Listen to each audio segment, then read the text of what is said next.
Tonight, we dive into the red planet. Mars has captivated human imagination for centuries, a rust-colored world suspended in the darkness, closer to us than most places we call distant, yet fundamentally alien in ways we're still struggling to understand.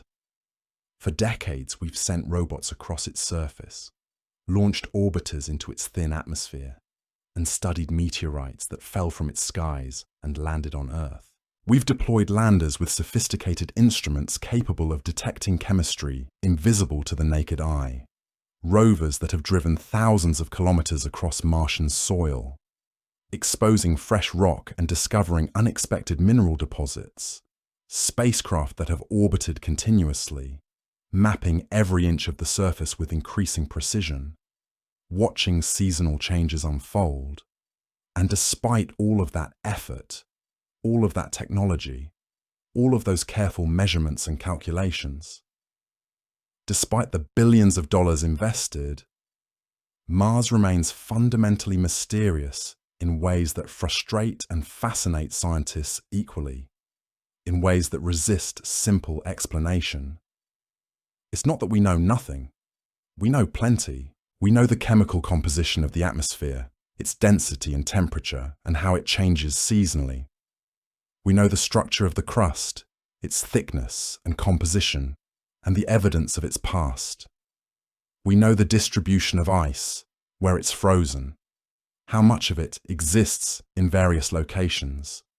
But what we don't know has a quality that makes science urgent, that drives funding agencies to commit billions of dollars to Mars exploration, that motivates researchers to spend decades of their careers trying to unlock secrets written in rocks billions of years old. Mars may have once harbored life, simple microbial organisms living in the oceans and perhaps on the land. It definitely had water, enough to fill oceans, enough to cover much of the northern hemisphere in a standing sea. It might still have water, trapped in ice beneath its surface, locked in the soil and rock, waiting in subsurface aquifers that may extend for kilometers into the bedrock. Water that might have harbored life in the past, or could harbor it still. The questions we can't answer yet are the ones that keep scientists awake at night, the ones that define the next generation of Martian exploration and drive the planning for sample return missions. What happened to Mars? What transformed a world that might have been habitable, might have been alive with microbial complexity, into the frozen desert we see today? What processes stripped away most of its atmosphere, molecules that once held heat and pressure? What happened to its protective magnetic field, the dynamo that once shielded the planet? The answers are out there, written in minerals and atmospheric composition, and the absence of things that once were present, scattered across billions of years of planetary history, encoded in the rocks themselves. So let's look at what Mars's try aim to tell us, if only we can learn to read its language correctly, to interpret the signs it's been sending for 4 billion years. Mars sits in our solar system as a world of contradictions and mysteries, a planet that was once perhaps more like Earth than it is now, and yet we still don't fully understand how it changed, or why, or when the transition happened. The red planet fascinates us not just because it's close, but because it's a mirror in some way, showing us what a world can become when it loses its protection and its water, and the conditions that allow complexity to flourish. Mars today is a cold, dry, mostly barren place, with a thin atmosphere stretched across a surface carved by ancient forces that seem almost incomprehensible in their scale and violence. The surface pressure is less than 1% of Earth's atmospheric pressure at sea level, and the average temperature hovers around -65 degrees Celsius, cold enough that carbon dioxide freezes into solid ice at the poles. The landscape is rust red, colored by iron oxide and scarred by canyons, impact craters, and the remnants of geological processes that operated billions of years ago. But this wasn't always so, or at least that's what the evidence suggests, and the search for what Mars used to be has become one of the central questions in planetary science, driving unprecedented levels of investment and technological development. We send robots because we want to know. We measure atmospheric composition and ice and magnetic fields and trace elements because these details matter. It tells stories about time, about change, about what happens to worlds when fundamental planetary processes shift. And Mars has been telling us these stories for billions of years, writing them in stone and dust and the faint chemical signatures that our instruments are finally sensitive enough to detect. The red planet is not just geologically significant, it's existentially important in ways that go beyond mere academic curiosity, in ways that touch on fundamental questions about life and the universe. If life emerged on Mars, even simple microbial life, even the simplest possible organisms that might exist, then life in the universe is not the rare exception we sometimes fear it is. The emergence of life becomes not an almost impossible accident, but a probable consequence of the right conditions, suggesting that biology is a natural outcome of planetary chemistry under certain circumstances. If life didn't emerge there, despite having liquid water and a thicker atmosphere, and what appears to be favorable chemistry early in its history, that tells us something profoundly different. It tells us that the conditions necessary for life are more specific or more fragile than we thought, or that some additional ingredient we haven't yet recognized is essential. Mars represents a kind of fork in the road, a world where things could have gone differently. And understanding why they went the way they did helps us understand the broader story of how worlds transform and what the universe is capable of creating or preventing. Mars's surface is a landscape of extremes that challenges our intuitions about what's possible on a planetary scale, stretching the imagination in ways that are difficult to communicate without seeing orbital imagery. There is nothing on Earth quite like Olympus Mons, the colossal shield volcano that dominates Mars's western hemisphere, visible even from space as a distinct feature that catches the light differently than surrounding terrain. Standing nearly 22 kilometers high, or about 16 miles if you prefer Earth measurements, and stretching more than 600 kilometers wide, this single volcano is so massive that an observer standing at its peak would see nothing but sky and a barely perceptible slope curving away into darkness, too vast for the eye to recognize as a mountain at all. The curvature of Mars's horizon would intervene. The summit caldera alone is 80 kilometers across, a nested depression that dwarfs anything comparable on Earth, a depression so vast it could contain entire mountain ranges in its interior. What makes Olympus Mons particularly intriguing is what it reveals about Mars' geological history and planetary behavior. This volcano did not form through the dramatic, violent eruptions we associate with volcanism on Earth, the kind that produce pyroclastic flows and ash columns that reach into the atmosphere. Instead, it built itself slowly over billions of years through the steady, gentle outpouring of low-viscosity lava, the kind that spreads flat and wide rather than piling up steeply, creating the characteristic shallow slopes of shield volcanoes. This tells us Mars had different internal dynamics than Earth, a different thermal history, different cooling rates and heat flow patterns. It also tells us Mars had a stable crust in this region for an impossibly long time, with a fixed H, hotspot feeding magma to the surface across geological epochs, similar to how the Hawaiian Islands were formed on Earth, but extended across billions of years instead of millions.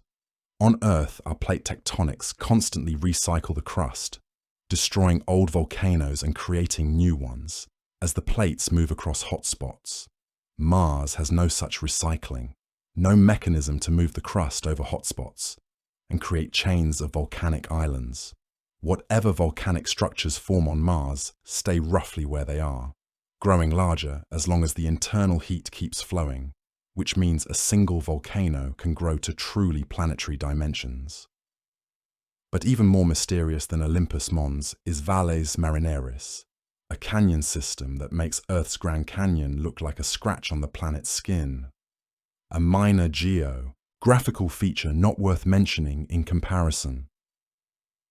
This vast chasm stretches more than 4,000 kilometers along the Martian equator, a distance roughly equivalent to the width of the United States, plunges to depths of nearly 7 kilometers, or nearly 23,000 feet, more than twice the depth of the Grand Canyon, and spans up to 200 kilometers in width in some places, creating a void in the planetary surface of almost incomprehensible size. The sheer scale of Valles Marineris is difficult to grasp without standing in front of orbital imagery and trying to comprehend the proportions, trying to imagine walking through such a structure, trying to understand what geological forces could have created it. If you stood at the bottom, looking up at one of the canyon walls, the rim would be beyond the horizon, too distant to see clearly even on clear days, with perfect visibility. Your line of sight would be blocked by the curvature of Mars itself before you reached the top. The valley system was likely created not primarily by a river eroding downward, though water may have flowed through it during the wetter epochs of Mars's early history, carving some of its features and widening some of its passages, but instead by tectonic stress and the fracturing of the Martian crust in response to massive geological forces that we still don't fully understand, forces that may have been associated with upwelling of the mantle or the spreading apart of crustal plates in Mars's early history. Whether Mars experiences tectonic movement today remains uncertain and debated among scientists, with some evidence suggesting occasional minor seismic activity detected by seismometers and other evidence suggesting the planet is largely geologically dead, with a rigid lithosphere that doesn't move and deform the way Earth's does.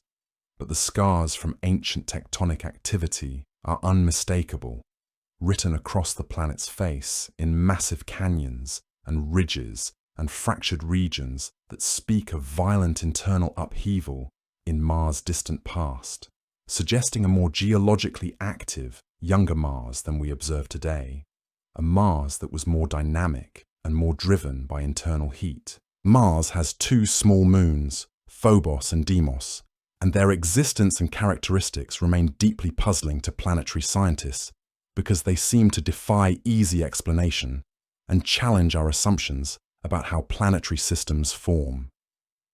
Phobos, the inner moon, is a small, irregularly shaped body, roughly 22 kilometers across at its widest point, looking more like a captured asteroid than an actual moon, with an elongated, lumpy form that lacks the spherical symmetry of larger moons. It orbits so close to Mars that it completes more than 3 full orbits around the planet every single day, racing across the Martian sky, faster than the planet rotates beneath it. It's so close, in fact, that it's gradually spiraling inward due to tidal interactions, losing orbital energy in a slow dance toward inevitable destruction. In approximately 30 to 50 million years, which sounds like a long time to human ears but is just a blink in planetary history, it will either impact Mars in a cataclysmic collision or be torn apart by tidal forces into fragments, those fragments potentially forming a vast ring system around the planet like the rings of Saturn, transforming Mars's appearance in ways that would be dramatic to any observers who happen to be watching.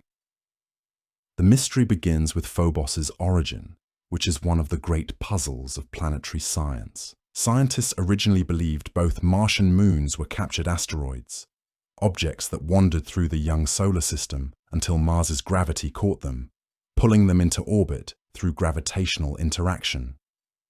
But this explanation has significant problems that don't go away with additional study.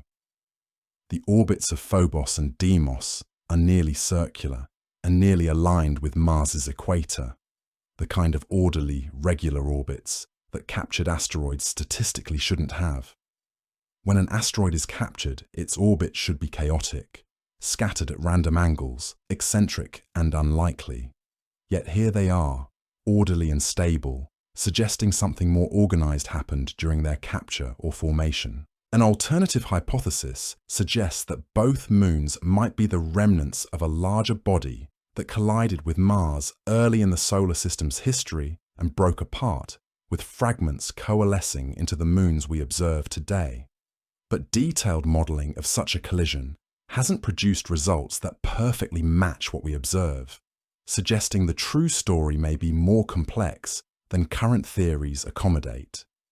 Deimos, the outer moon, is even smaller than Phobos, less than 13 kilometers across, and it orbits much farther out slowly, taking about 30 hours to complete one orbit, more than 3 times longer than Phobos. It's so small and so far away that from the Martian surface, it would barely be more than a bright point in the sky, moving slowly, slower than the brightest planets as seen from Earth, nearly stationary to casual observation. Its composition and origin are similarly mysterious, and the two moons seem almost like afterthoughts to Mars, orphans whose parentage remains unclear despite centuries of observation. What makes this particularly intriguing is that these moons might hold clues to Mars's early history, capturing evidence of impacts and collisions that shaped the young solar system, recording the chaotic early periods before the planetary orbits settled into their current stable configurations. Yet we still lack detailed knowledge of their composition and structure because they're too small to study easily from orbit with current instruments, and landing on them to examine them directly remains a significant technical challenge that has not yet been attempted despite the scientific value of such a mission. Mars once had water, abundant water, enough to cover significant portions of its surface in standing ocean, enough to fill basins and create coastlines and support hydrological cycles that moved water from oceans to atmosphere to land and back again. The evidence for this ancient aqueous history is overwhelming and written across Mars's landscape in unmistakable ways that geologists and planetary scientists have studied intensively over decades of observation. Ancient valley networks carved into the Martian highlands suggest the flow of rivers across the surface, channels that branch and merge like terrestrial river systems, suggesting persistent water flow rather than occasional flooding, water that flowed long enough to carve recognizable features into solid rock. Mineral deposits, including clays and sulfates, can only form in the presence of liquid water, minerals that form through chemical weathering when water interacts with rock over time, dissolving some minerals and precipitating others, creating a mineral record of past water activity that persists long after the water has vanished. Fossils of aqueous processes frozen in stone. Erosion patterns and sediment distribution point to the movement of vast quantities of water, with depositional features and erosion structures that match patterns we see on Earth, where water has flowed and pooled and shaped terrain, creating recognizable geological signatures that we can read and interpret. The Mars ocean hypothesis, supported by detailed topographic studies and orbital imagery analysis from multiple spacecraft, proposes that nearly a third of Mars's surface was once covered by a massive ocean in the northern hemisphere, filling the vast Vastitas Borealis basin, an enormous depression that would have been perfect for collecting and holding standing water, creating a planetary-scale body of liquid water. This ocean would have existed early in Mars's history, perhaps 3.8 billion years ago, or even earlier, during a time when Mars's climate was fundamentally different from what it is today, when atmospheric pressure was higher and temperatures were warmer and water remained liquid on the surface instead of freezing solid or boiling away into the thin air. 2 major shorelines have been identified from orbital data and topographic analysis, ancient beaches and coastal features that mark different water levels at different times in Mars's past, suggesting that this ocean was not permanent and unchanging, but rather fluctuated over time. perhaps reaching its maximum extent and then partially draining as climate shifted, only to form again during wet periods when conditions became favorable. The implications are profound and work on multiple levels. If Mars had oceans and a thicker atmosphere capable of sustaining pressure and retaining heat, and more stable climate conditions that allowed liquid water to persist on the surface, then Mars at least had the potential for life to emerge and develop. It had liquid water, an absolutely essential ingredient for all known biology and all biological processes. Water that could serve as a solvent for complex chemistry and as a medium for biological organization. It had the chemical complexity that life requires, minerals and organic compounds, and energy sources that could potentially drive biological metabolism.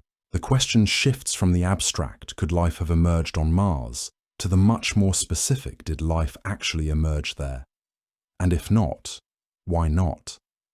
What prevented biology from bootstrapping itself on a world that seemed, at least for a time, to satisfy all the basic requirements for life? This is the mystery that drives much of modern Mars research, the central question that motivates rover missions and sample return planning, and continues to focus humanity's attention on Mars exploration. The fate of Mars water is not a mystery of absence, but of location and transformation. The water didn't simply vanish into thin air, though some of it certainly did escape to space. Instead, much of it became trapped, sequestered in the Martian crust, through chemical processes that transform liquid water into minerals, integrating it into the solid structure of Mars itself.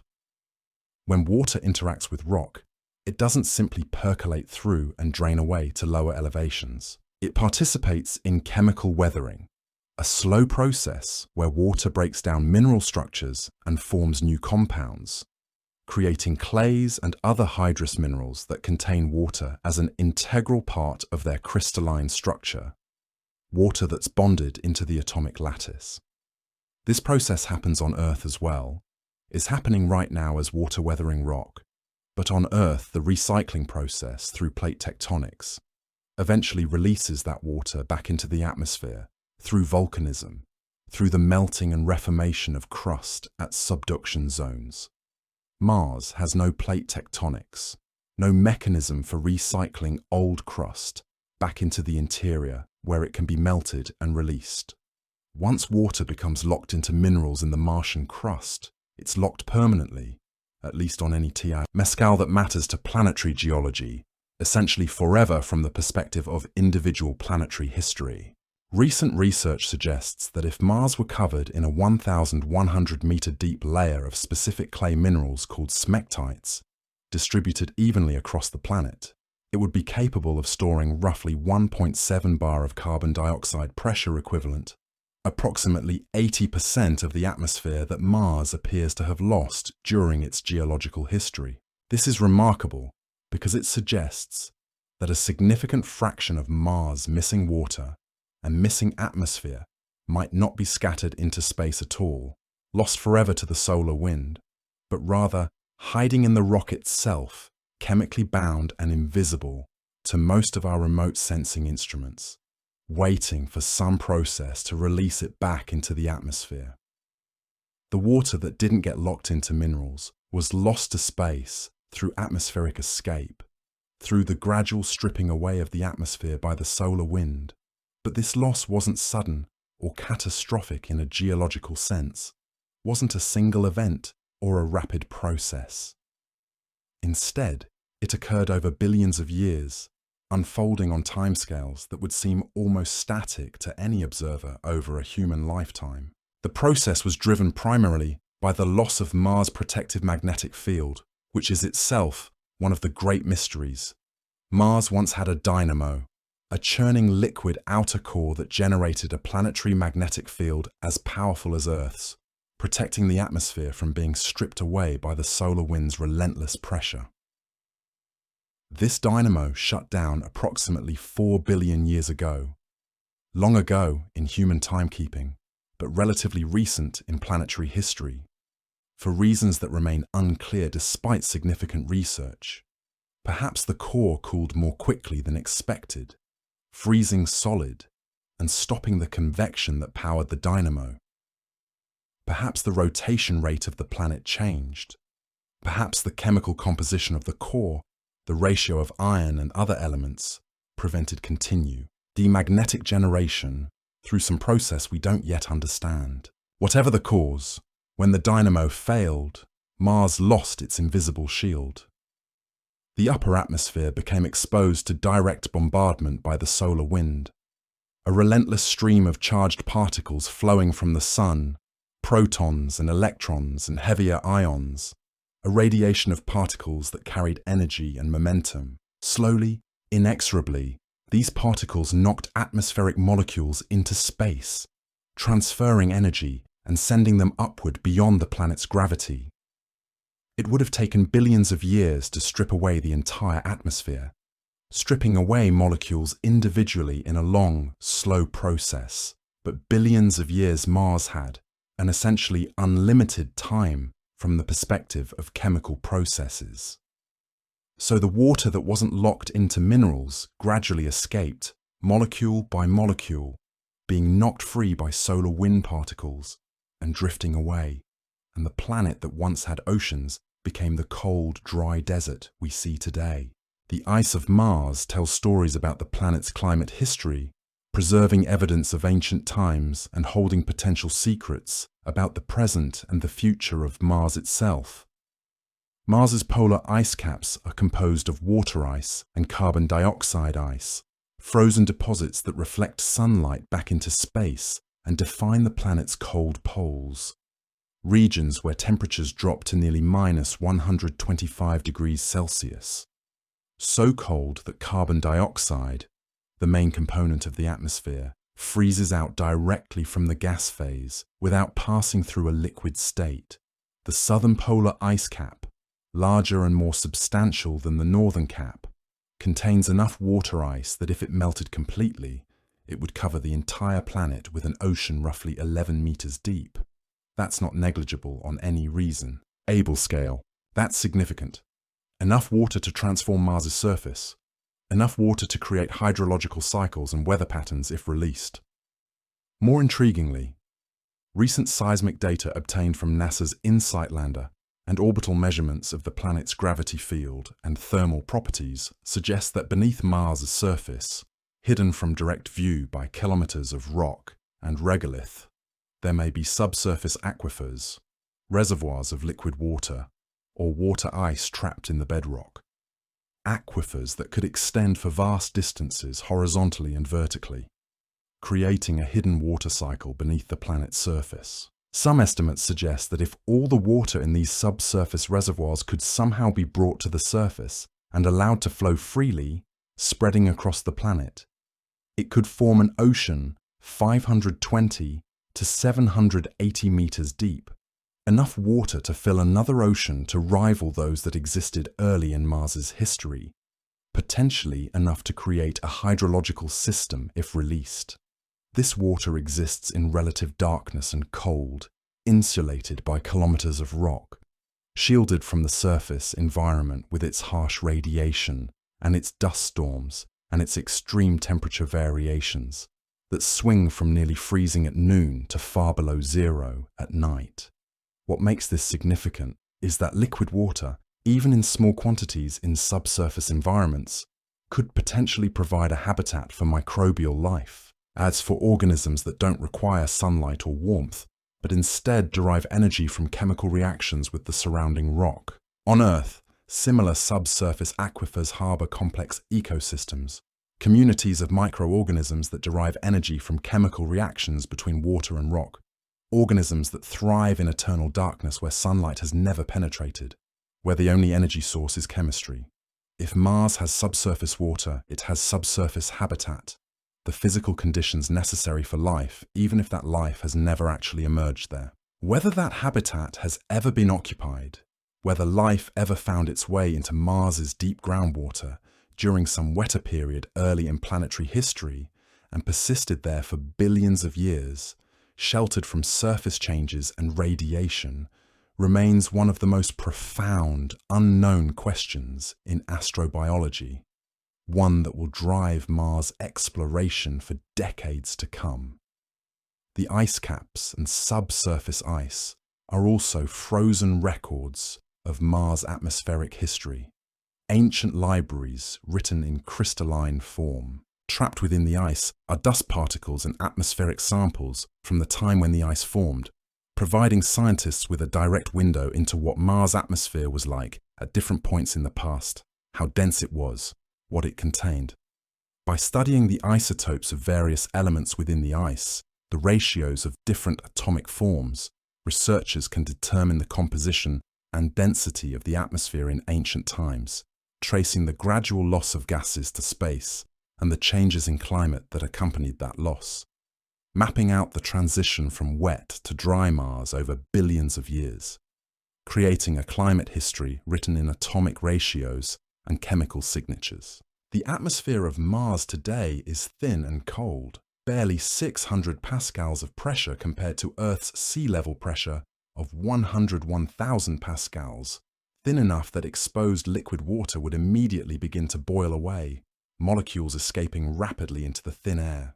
The atmospheric composition is primarily carbon dioxide, making up 95% or more by volume, with traces of nitrogen, argon, oxygen, and carbon monoxide, a composition quite different from Earth's oxygen-rich atmosphere that supports complex life. This composition tells a story of loss and transformation, of atmospheric stripping and chemical alteration. Over billions of years, Mars lost most of what used to be a thicker, more complex atmosphere that could support denser clouds and more substantial weather systems.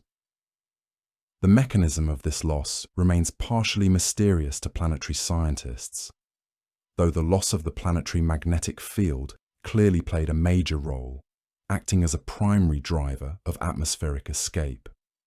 Without a magnetic field to shield the upper atmosphere from direct solar-wind interaction, the solar wind could interact directly with atmospheric molecules, knocking them into space through collisions.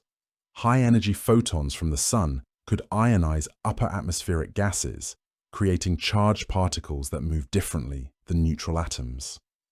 Those charged particles would then be swept away by the solar wind pressure, escaping to space without ever returning. But here's where the mystery deepens and becomes more intriguing. The loss wasn't simply a function of having no magnetic field at all. Research using magnetohydrodynamic models, sophisticated computer simulations that track how charged particles move through magnetic fields, suggests something counterintuitive and surprising. A weak magnetic field, like Mars has today in the form of crustal magnetic anomalies, actually causes faster atmospheric loss than no magnetic field at all, faster than if Mars had no magnetic field whatsoever. This is because the weak field lines guide charged particles in ways that actually facilitate their escape into space rather than preventing it, creating conduits for escape rather than barriers. The remnant magnetic field left behind when Mars's dynamo died may have paradoxically accelerated the loss of the atmosphere rather than protecting it, may have made things worse rather than better. Additionally, Mars's atmosphere exhibits strange and poorly understood chemical behaviors that suggest unknown processes are still actively occurring on the surface or in the atmosphere itself, processes that we haven't yet identified or explained. Oxygen concentrations vary seasonally by up to 30%, cycling and changing in ways that known chemistry cannot fully explain, with levels rising in spring and summer and falling in fall and winter beyond what we would predict. Methane, which could indicate either biological processes from microbial life or geological processes from volcanic and hydrothermal activity, appears sporadically in the atmosphere, detected by rovers on the surface in some places and at some times, but not always confirmed by orbital observations, creating confusion about its source and variability and reliability. These anomalies suggest that Mars' atmosphere and surface chemistry remain incompletely understood, that fundamental processes are still unknown and awaiting discovery, and that the planet continues to surprise us with behaviors that don't fit our models, behaviors that suggest our understanding is incomplete. But this loss wasn't random or equally distributed across Mars's history. It happened in response to something fundamental changing on the planet. Something so significant that it fundamentally altered the trajectory of Martian evolution. Mars once had a magnetic field, a global dynamo generated by convection in the planet's molten iron core, a dynamo powerful enough to rival Earth's, capable of shielding the entire atmosphere from the relentless bombardment of solar wind particles. This field existed for the first few 100 million years of Mars' existence, protecting the upper atmosphere, deflecting incoming charged particles, creating a magnetosphere similar to the invisible bubble that surrounds Earth and protects us from the sun's radiation pressure. An invisible shield that made habitability possible. The dynamo functioned through the circulation of molten iron in the planet's outer core, a process driven by temperature differences and rotation, a self-sustaining system that converted planetary heat into magnetic force. Then, about 4 billion years ago, the dynamo shut down. This shutdown remains one of the great mysteries of planetary science because the conventional models don't fully explain why it stopped. The liquid core, for reasons still not fully understood, stopped churning in the way necessary to generate a powerful magnetic field. Perhaps the core cooled faster than expected, solidifying in regions and destroying the convection necessary to generate the dynamo's field. Perhaps the rotation of the planet changed in a way that altered the dynamics of the interior, slowing the circulation patterns. Perhaps the chemical composition of the core underwent a phase change that halted the convective processes required for magnetic generation, separating light elements from heavy ones in a way that disrupted the dynamo mechanism.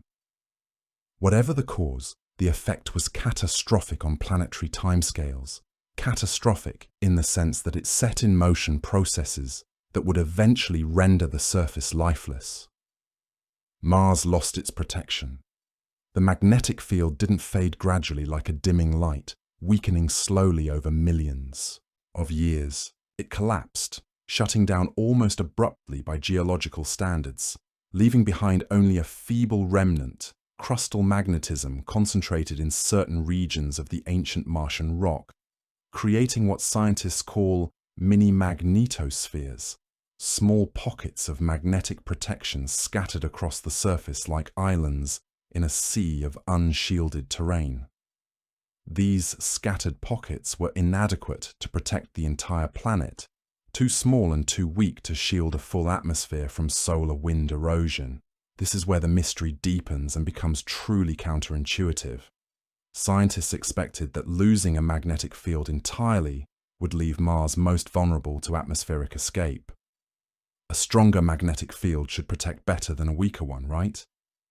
The logic seems obvious. Yet when researchers used sophisticated computer models to simulate how varying magnetic field strengths affected atmospheric loss, they discovered something unexpected and frankly disturbing.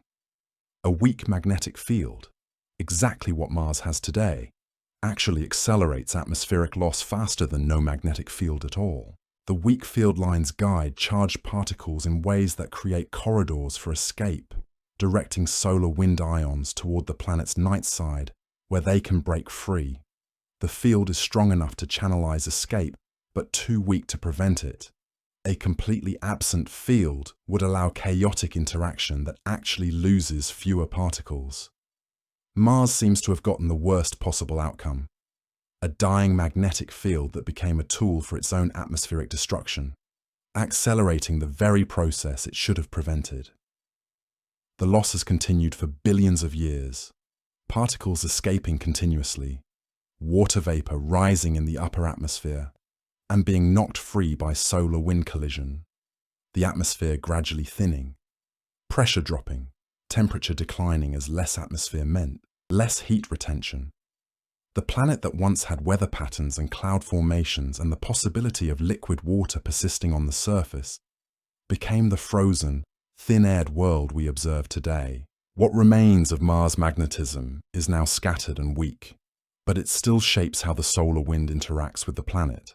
The mini-magnetospheres created by crustal anomalies offer localized protection in their immediate regions, small zones where charged particles are deflected and atmospheric loss is slightly reduced. But these pockets are insufficient to protect the planet on a global scale. The loss continues, though more slowly now than it did when atmospheric density was higher and pressure was greater. The remnant field is also one of the most confusing discoveries in planetary magnetism because no one fully understands why it exists in the patterns we observe. The magnetized crust seems to be a fossil from the time when the dynamo was still functioning, when powerful fields aligned minerals as the crust cooled and solidified, locking magnetic information into the rock itself. But the pattern is complex and uneven, stronger in some regions and weaker in others, creating a magnetosphere today that is utterly unlike Earth's uniform, planet-spanning field. Looming above Mars's equatorial region, nearly invisible from Earth despite being the tallest mountain in the entire solar system, stands Olympus Mons, a structure so vast that to call it a mountain feels almost like an understatement. This volcano is so enormous that even with modern orbital imagery, it's difficult to comprehend its true scale. The human mind rebels against the dimensions, struggling to fit them into any framework of comparison that makes sense, any reference point that would make the structure feel real rather than theoretical. Standing nearly 22 kilometers high, roughly 72,000 feet, if you prefer Earth measurements, it rises more than 2.5 times higher than Mount Everest, the tallest mountain on Earth. But the height alone doesn't capture what makes Olympus Mons truly extraordinary or truly bizarre from a geological perspective. The base stretches more than 600 kilometers across, wider than the state of Texas, creating a footprint so vast that from the surface it's nearly invisible. An observer standing at the summit would see only sky and a landscape so gently sloping that the curve of Mars's own horizon would block the view of the base, intercepting the slope before it ever becomes visible as a mountain. The mountain is so flat, so gradually ascending, so unlike Earth's steep volcanic peaks, that someone could walk across its base and reach the peak without ever realizing they were climbing a mountain at all. The slope extending so gradually that it would feel like walking across a broad plain that only happens to gain elevation very slowly. The structure reveals something fundamental about Mars's geology and history. This volcano was not created through the kind of explosive eruptions that build steep-sided cones on Earth. It was built slowly, over billions of years, through the gentle outpouring of low-viscosity lava that spreads flat and wide rather than piling up vertically. Layer after layer of thin lava flows accumulated, spreading across the landscape like water, cooling and solidifying, then being covered by another flow. This process repeated countless times, slowly constructing a shield volcano of planetary proportions. On Earth, such gentle volcanism is interrupted by plate tectonics. Our continents move. Hotspots that create volcanoes are carried away from the source of the magma.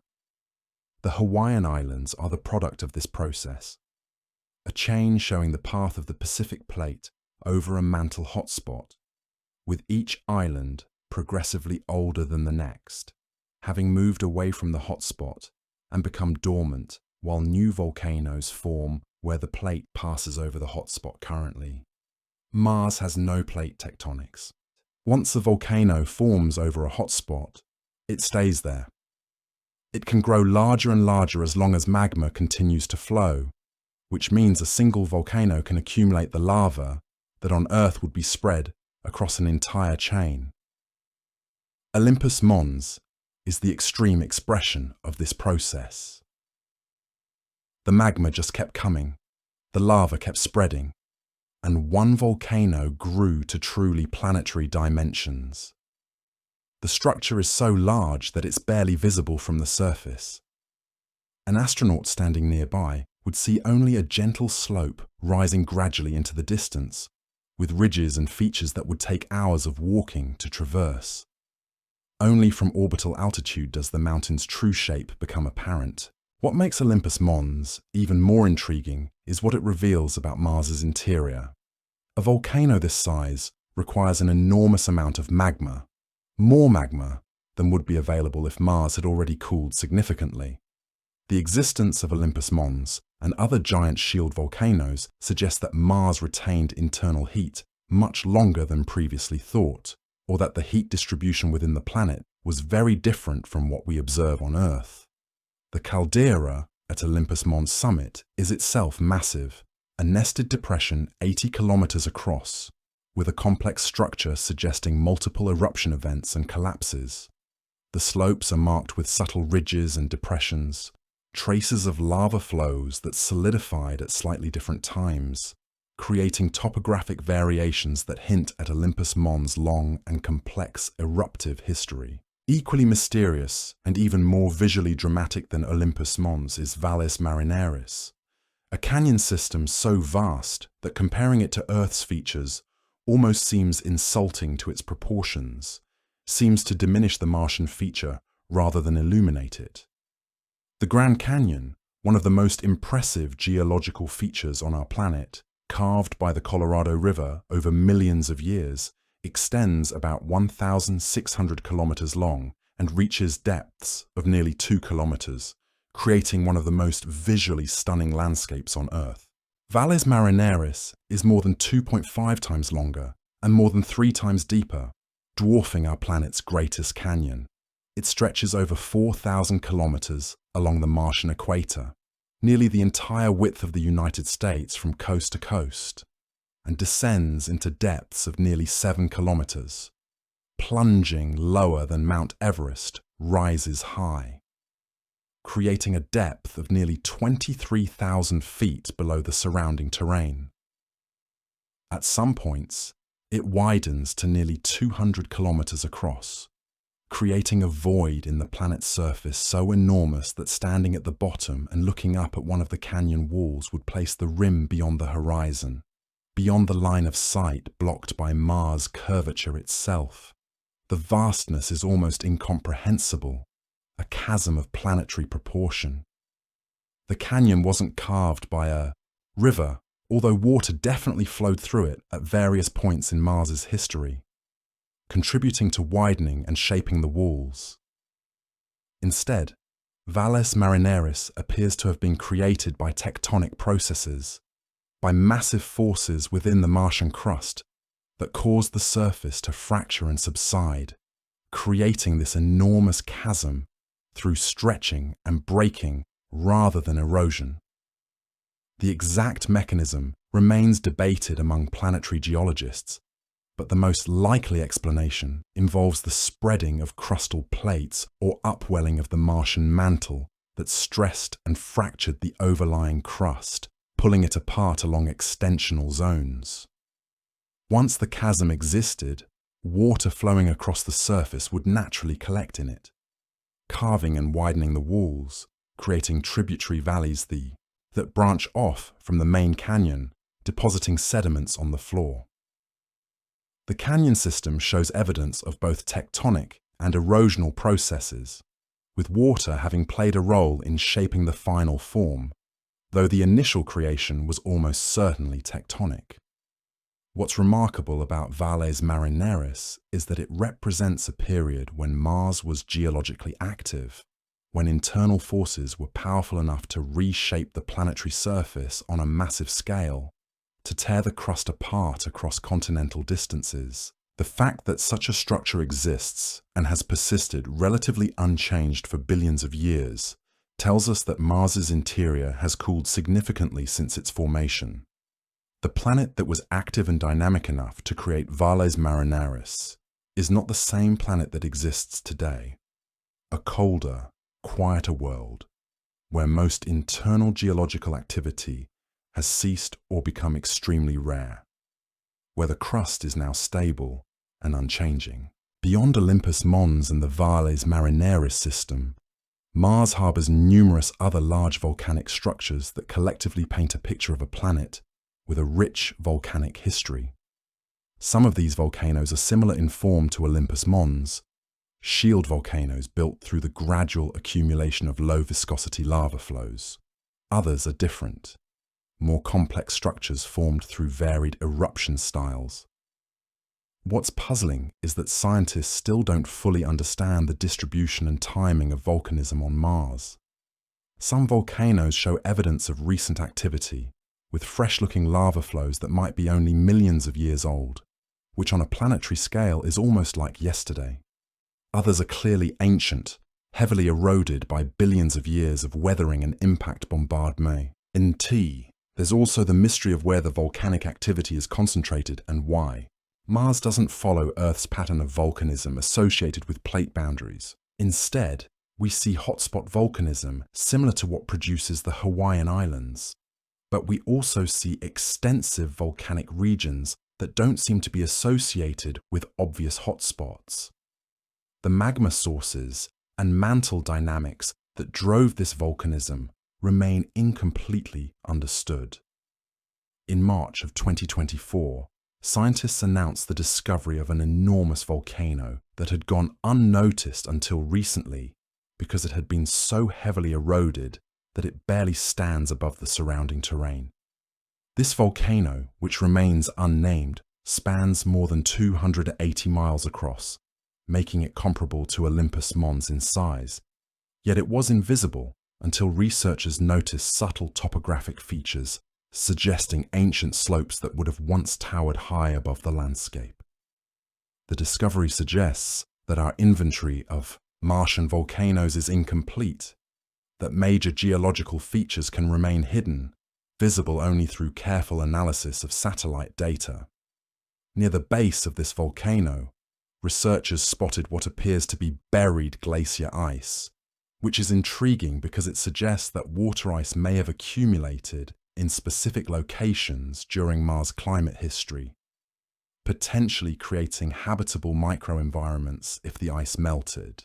The implications are profound. If we're still discovering major volcanic features on Mars, we still don't fully understand the planet's geological history, and there may be other massive features, other important structures, waiting to be found through careful data analysis. Ancient Mars was a fundamentally different place, so different that early explorers would have scarcely recognized it as Mars at all. The planet that existed 2 or 3 billion years ago bore little resemblance to what we see today. Little continuity with the cold, dry world we observe now. The atmosphere was thicker, dense enough to support higher pressure and retain more heat, dense enough to feel substantial if you could breathe it. The surface was warmer, warmed by the thicker atmosphere's greenhouse effect, and by more intense internal heat flowing from the planet's interior. Water was abundant. Rivers flowed across the surface continuously, creating valley networks that still scar the landscape, tributaries branching and merging like the drainage patterns of Earth's river systems, suggesting persistent flow driven by rainfall and snowmelt from highlands.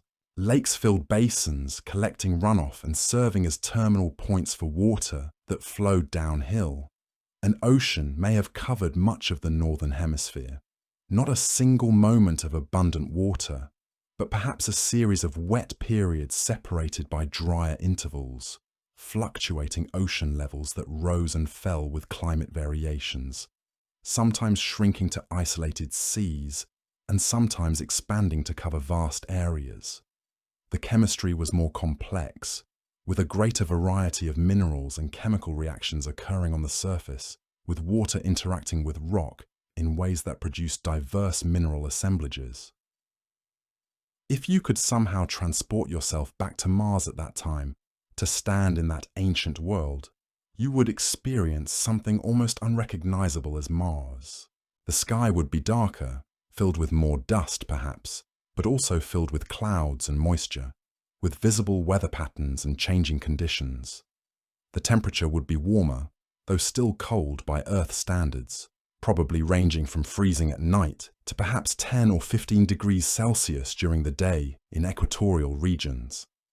The horizon would look different, shaped by water erosion rather than impact craters, with valleys and channels and erosion features dominating the landscape. The air pressure would be higher, enough that liquid water could persist on the surface, rather than immediately boiling away or freezing, creating a hydrological cycle with real consequences. The seasons would be marked by real weather, wind, and precipitation, and the movement of weather systems across the landscape, creating variation and dynamism. Life, if it emerged, would have had time and conditions to develop. Billions of years of Earth-like or semi-Earth-like conditions to evolve from simple chemistry into living systems, from basic organic compounds into something biological. Two major shorelines have been identified from orbital imagery analysis and topographic data, evidence of ancient water levels at different times in Mars's past. The higher shoreline dates to approximately 3.8 billion years ago, corresponding to the period when valley networks were being carved into the highlands. The lower shoreline is younger, perhaps formed by subsequent ocean expansions when climate became favorable again. These shorelines mark the edges of Oceanus Borealis, a northern ocean vast enough to make Earth's oceans seem small. The existence of these shorelines is not speculative. The topography shows them clearly. The transition from highlands to lowlands matches predictions for ancient coastlines. The minerals in the regions around the proposed shores are consistent with what we would expect to find in areas where land and ocean meet. All the evidence points to a Mars that was wet, that had hydrological cycles comparable to Earth's, that had the chemistry necessary for biological complexity. Then, something changed, and Mars became what it is today. Underwent a transformation from a potentially habitable world into the frozen, thin-air desert we observe now. The climate catastrophe wasn't a single event, wasn't a meteor impact or volcanic explosion that happened in a moment, catastrophic in one dramatic instant. Instead, it was rather a gradual shift in planetary conditions that eventually made the surface uninhabitable. A transformation unfolding over a timescale of hundreds of millions of years, long enough to be imperceptible to any observer, but short enough to represent a real and fundamental shift. The loss of the magnetic field was undoubtedly central to this transformation, absolutely essential to understanding how Mars changed. Without the protective field, the solar W began to strip the atmosphere away, molecule by molecule, over billions of years, atoms being knocked free by solar wind collision at altitudes from which they could escape to space. But this loss wasn't uniform. It accelerated when conditions were right, when water vapor reached high altitudes and was vulnerable to escape, when the upper atmosphere was saturated with moisture available to be knocked free. During Mars's early history, the atmosphere was thick and warm enough to counteract some of this loss through greenhouse warming and the circulation of water vapor that replenished the atmosphere from below. But as the atmosphere thinned, it lost its ability to retain heat, lost the density necessary to trap solar radiation and maintain warmth. Temperatures dropped. Water that had flowed on the surface began to freeze more often, to persist less as liquid, to convert from mobile liquid to immobile ice. The hydrological cycle weakened as less water circulated in the atmosphere and less precipitation fell on the surface. Eventually, the conditions that had allowed oceans and rivers to exist became impossible to maintain. The transformation may have been relatively rapid, geologically speaking, a shift from habitable to largely uninhabitable, occurring over a few 100 million years, rather than happening instantaneously, but still rapid enough to represent a real climatic shift, rather than a gradual cooling spread across billions of years. The cause of this climatic change remains debated among planetary scientists, with different research groups proposing different mechanisms. Some scientists point to the loss of the magnetic field and the resulting atmospheric escape as the primary driver, the central mechanism by which Mars lost its atmosphere and its habitability. Others suggest that volcanic activity changed, that the outgassing from the planet's interior decreased as Mars cooled, reducing the replenishment of atmospheric gases and exacerbating the loss to space. Still others propose that chemical processes changed the composition of the atmosphere in ways that reduced its greenhouse effect, allowing heat to escape into space more easily. The most likely explanation involves some combination of all these factors, with multiple processes working together to transform Mars from a habitable planet into a frozen desert, each process reinforcing the others in a cascade of change. Despite the climate change and atmospheric loss, Mars exhibits chemical phenomena that suggest processes are still occurring, still generating unexpected compounds and patterns. Methane appears sporadically in the Martian atmosphere, detected by rovers on the surface, but often not confirmed by orbiting spacecraft, creating confusion about its abundance, variability, and source. Methane on Earth is primarily produced by microbes. It's generated in the guts of cattle and sheep, in swamps and rice paddies, in the digestive systems of termites and other organisms. Even in the absence of life, methane can be produced through chemical reactions between water and certain rock types, particularly olivine-rich rocks in hydrothermal systems underground. If Mars has methane, it could indicate either current or ancient biological activity, or it could indicate geological processes, or both. The Curiosity rover, equipped with a sensitive instrument called the Tunable Laser Spectrometer, has detected methane multiple times, measuring concentrations as high as 20 parts per billion in the Martian atmosphere. At other times, the rover detects almost no methane, just background noise in the measurement. This variability is puzzling, because no one fully understands why methane would appear and disappear. One hypothesis suggests that methane is being released from underground sources through cracks in the Martian surface. Seasonal changes in atmospheric pressure might cause underground gases to be pushed to the surface during certain times of year and drawn deeper during others. Another hypothesis proposes that methane is sealed beneath deposits of ice or salt in the Martian regolith, and that seasonal temperature changes or the pressure from a rover's wheels passing over the surface could crack these seals and release the gas.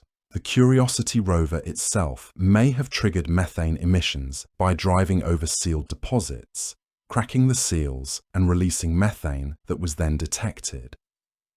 Methane could also be produced seasonally by chemical reactions that occur when specific temperature and moisture conditions are met. The real mystery is that the ExoMars Trace Gas Orbiter, orbiting Mars and analyzing the atmosphere, has not detected the methane levels that Curiosity measures on the surface, creating a contradiction that scientists are still struggling to explain. This discrepancy creates a fundamental puzzle that questions our understanding of how Mars works. How can a rover on the surface measure high methane concentrations while an orbiter above the atmosphere detects almost none? The possibilities are troubling, or at least perplexing. Either the methane is highly localized to specific regions, confined to small areas where Curiosity happens to be located, or it's being destroyed or transformed rapidly between the surface and the altitude where the orbiter measures, breaking down in the atmosphere through chemical reactions or photodissociation. Or there's an instrumental or calibration issue causing the discrepancy, some systematic error in how one or both instruments measures methane. Scientists have proposed mechanisms for how methane could be rapidly destroyed, how reactions with hydroxyl radicals or photochemical breakdown could remove methane from the atmosphere in days or weeks, fast enough that orbital measurements might miss it. But proving this requires detailed atmospheric chemistry models and experiments, and Mars's atmosphere is different enough from Earth's that our usual chemical assumptions don't necessarily apply. Mars also exhibits strange behaviors in atmospheric oxygen that defy conventional explanation and force scientists to reconsider what they thought they understood about Martian chemistry. Measurements from Curiosity show that oxygen concentrations vary seasonally by as much as 30%, rising during spring and summer and falling again in fall and winter, creating a clear seasonal cycle that repeats. This variation is unexpected because known chemical processes don't explain it, don't account for the magnitude of change or the consistency of the pattern. Scientists expected that oxygen, like nitrogen and other noble gases, would follow predictable patterns based on atmospheric dynamics and temperature changes, following the laws of atmospheric physics. Instead, oxygen appears to be generated and then removed by unknown processes, something that seems to produce it and then destroy it. The amount of oxygen produced varies from year to year, suggesting that something biological or chemical is producing it irregularly rather than through straightforward physical processes that would produce uniform results. One proposed mechanism involves reactions between photochemical processes and organic compounds in the soil or atmosphere, breaking down complex molecules and releasing oxygen as a byproduct. But the details remain unclear, and the exact chemistry hasn't been identified. The fact that the signal is 3 times larger than simple photochemistry models predict suggests that additional processes are at work, processes we haven't yet recognized. Another mystery involves unexpected plumes and clouds that appear in the Martian atmosphere seemingly at random, bright features visible in orbital imagery that shouldn't exist based on current Mars conditions and our current understanding of Martian meteorology. These plumes appear intermittently and sometimes reach heights of tens of kilometers, much higher than normal cloud formations on Mars, which rarely exceed a few kilometers altitude. Some plumes may be dust storms, raised from the surface by wind and circulating in the atmosphere, but others seem to be water ice clouds or possibly other compounds, possibly aerosols or particles of unknown composition. The mechanisms that produce these plumes remain debated among atmospheric scientists and planetary geologists. Proposals include localized heating from underground geothermal activity, warming the surface and atmosphere above it, release of subsurface gases through cracks or vents in the crust that allow hidden volatiles to escape, or chemical reactions in the atmosphere itself triggered by dust or other particles, acting as catalysts. Some scientists have suggested that peroxide compounds on the Martian surface might participate in reactions that generate heat or gases when water becomes available. The fact that these plumes appear unexpectedly and don't follow obvious patterns, don't correlate with known seasonal patterns or predictable dynamics, strongly suggests that processes on Mars are more active or more complex than we currently understand. That something is going on that we haven't yet identified or recognized. Mars is also a world of dust storms of extraordinary magnitude, storms that operate on scales that dwarf anything Earth experiences in our current climate. While Earth experiences dust storms that can cover regions, the dust storms of Mars operate on a planetary scale, potentially encircling the entire planet. When conditions align, when atmospheric pressure differences and temperature gradients create the right conditions, when seasonal heating of the surface drives atmospheric circulation, dust storms can grow to envelope entire continents, eventually covering the entire planet in a veil of suspended particles. Global dust storms on Mars are rare, occurring only periodically over decades, with irregular spacing that makes prediction difficult. But when they happen, they transform the appearance of the planet from a world of visible features to a featureless rusty sphere. The sky darkens as suspended dust blocks sunlight from reaching the surface, reducing visible light and warming the atmosphere through dust absorption. Surface temperatures drop as less solar energy reaches the ground, but counterintuitively, upper atmosphere temperatures actually rise as the dust absorbs solar radiation and heats the air. These storms can persist for months, slowly subsiding as the dust settles and atmospheric conditions stabilize once more, as the circulation patterns that drove the storm weaken.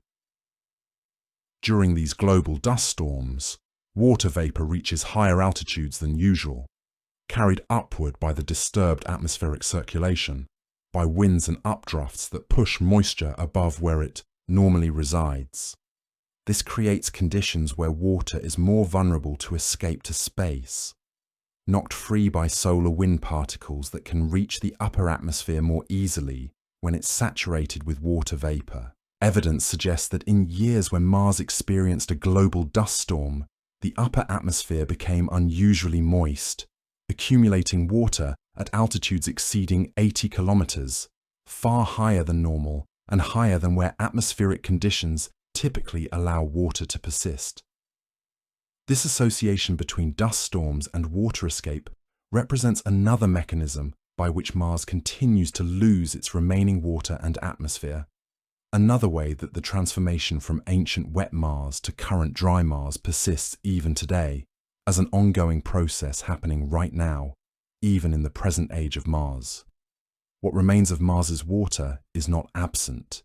It's merely hidden, redistributed, stored in forms that most people never consider when they think about a dead desert planet. Understanding what happened to Mars' water inventory requires understanding the mechanisms by which Mars gradually became inhospitable.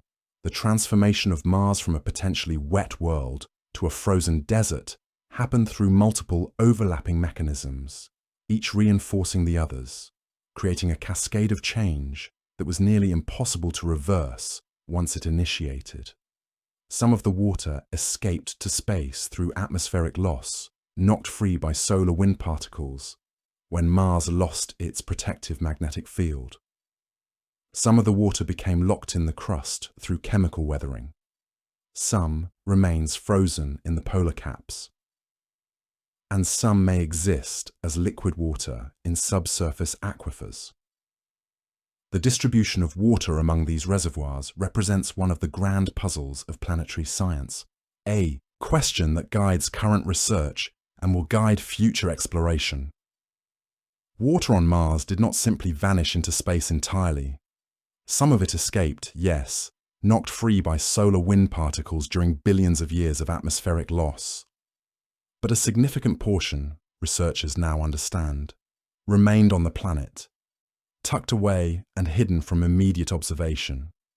It went underground, not into vast underground oceans that could sustain current life, at least not in any way we can confirm, but into the crust itself, chemically bound to rock and mineral, trapped in crystal structures and clay matrices and silicate compounds that now cover the planetary surface. When water percolates through Martian rock, it undergoes the same chemical weathering processes that occur on Earth. The water molecules interact with minerals, breaking bonds, forming new compounds, participating in reactions that transform the rock itself. Iron minerals absorb water molecules into their structures. Clay minerals incorporate water as part of their crystal lattice, holding it not as liquid, but as bound molecules trapped within the rock's chemical framework, integrated into the very architecture of the mineral. This process is permanent in the absence of tectonic recycling. On Earth, this captured water gets recycled. Old crust melts back into the mantle at subduction zones, and volcanoes release the water back into the atmosphere, maintaining a long-term cycle that keeps water mobile and available. Mars has no subduction zones. Mars has no plate tectonics. Once water is incorporated into the crust through chemical weathering, it stays there. The planet was essentially drying itself permanently, storing its water in the only way available once the surface became inhospitable. Once atmospheric conditions no longer allowed liquid water to persist on the surface where biology might have emerged and flourished. Recent research suggests that if Mars were covered with a layer of clay minerals roughly 1,100 meters deep, those clays could store enough water to account for much of Mars' missing inventory. Calculations indicate that such a layer of smectite clays could sequester around 1.7 bars of carbon dioxide as well, roughly 80% of Mars' missing atmosphere, potentially accounting for much of the planetary inventory that seems to have vanished. Estimates of global clay volumes on Mars are consistent with this hypothesis. The geological surveys match the chemical requirements. The calculations work. The chemistry checks out precisely when you work through the stoichiometry. Mars's lost water and lost atmosphere may be hiding in plain sight, bound within the crustal rocks that cover the planet's surface, visible from orbit only as darker regions and different colored terrain in some areas, revealing nothing of the water and gases locked within their mineral structure to any observer who doesn't know what to look for. Beyond the water trapped in rock, Mars harbors subsurface aquifers, regions where water remains liquid far below the frozen surface, where warmth from the planet's interior and pressure from the overlying rock create conditions compatible with liquid water despite the harsh surface. The evidence comes from seismic data collected by NASA's InSight lander before it ceased operations. Seismic waves traveling through Mars' interior behave differently depending on what they pass through. Ice is rigid and transmits seismic waves in particular ways, reflecting and refracting energy based on the ice's density and temperature. Liquid water transmits waves differently, with different velocities and attenuation patterns that are distinguishable from both rock and ice. Rock itself transmits them differently still, with signals that vary depending on composition and density. By carefully analyzing the seismic signatures recorded as earthquakes and meteorite impacts generated waves through Mars's subsurface, researchers identified regions deep underground where liquid water appears to exist. This water is held warm by geothermal heat from Mars' interior, the residual warmth from the planet's formation still radiating outward after billions of years. It is kept liquid by the immense pressure of overlying material and by the relative insulation of the deep subsurface, isolated from the frigid surface conditions. If these aquifers exist and contain the quantities scientists estimate based on seismic analysis, they could hold enough water to create a global ocean somewhere between 520 and 780 meters deep, if somehow distributed across the planetary surface. The water is there, real, existing, not theoretical or speculative, but confirmed through physical measurements. It exists in isolated pockets and reservoirs kilometers below the surface, in zones inaccessible to current rovers and landers. No one yet knows if that water is truly isolated, or if it circulates through connected networks of fractures and fissures in the rock. No one knows if it's chemically suitable for any conceivable form of life, or if it's so saturated with salts and dissolved minerals that it would be caustic to any organism we might imagine. But the water exists, a hidden planetary reserve that contradicts the simple narrative of Mars as a completely desiccated world. The existence of subsurface aquifers is evidence that Mars retained vastly more water than anyone initially realized when they first began studying the planet seriously from orbit. Looming above Mars's equatorial landscape, rising nearly 22 kilometers into the thin atmosphere, stands Olympus Mons, a volcano so vast that the human mind struggles to accommodate its dimensions into any meaningful comparison. This mountain is so enormous that from the surface of Mars you could not see it as a mountain. The slope is so gentle, so gradually ascending, that standing at its base, you would see only a gradually rising landscape that would seem to go on forever, disappearing into the distant horizon before reaching the summit. The visual evidence of elevation gain would be nearly imperceptible. A climber at the base could walk for hours and feel almost no change in elevation despite actually climbing thousands of meters through the thin atmosphere. The mountain is 600 kilometers across at its base, roughly the size of Texas, creating a footprint so vast that you could fit the entire Hawaiian Islands inside it comfortably. The summit caldera alone measures 80 kilometers across, a depression so large that you could not see its edges from the summit floor due to the curvature of Mars itself. An escarpment rises 6 kilometers around the base, an enormous cliff face that marks where the volcano's edges rise sharply from the surrounding plains. The structure reveals Mars's volcanic history with startling clarity. This is a shield volcano built through the quiet outpouring of low-viscosity lava that spreads in thin flows across the landscape rather than piling up in a steep cone like the volcanoes of Earth. Layer after layer of lava accumulated, flowing outward from a central vent, cooling and solidifying, then being covered by new flows. This process repeated thousands or tens of thousands of times over billions of years, slowly constructing a volcano of planetary proportions that dwarfs anything in the solar system.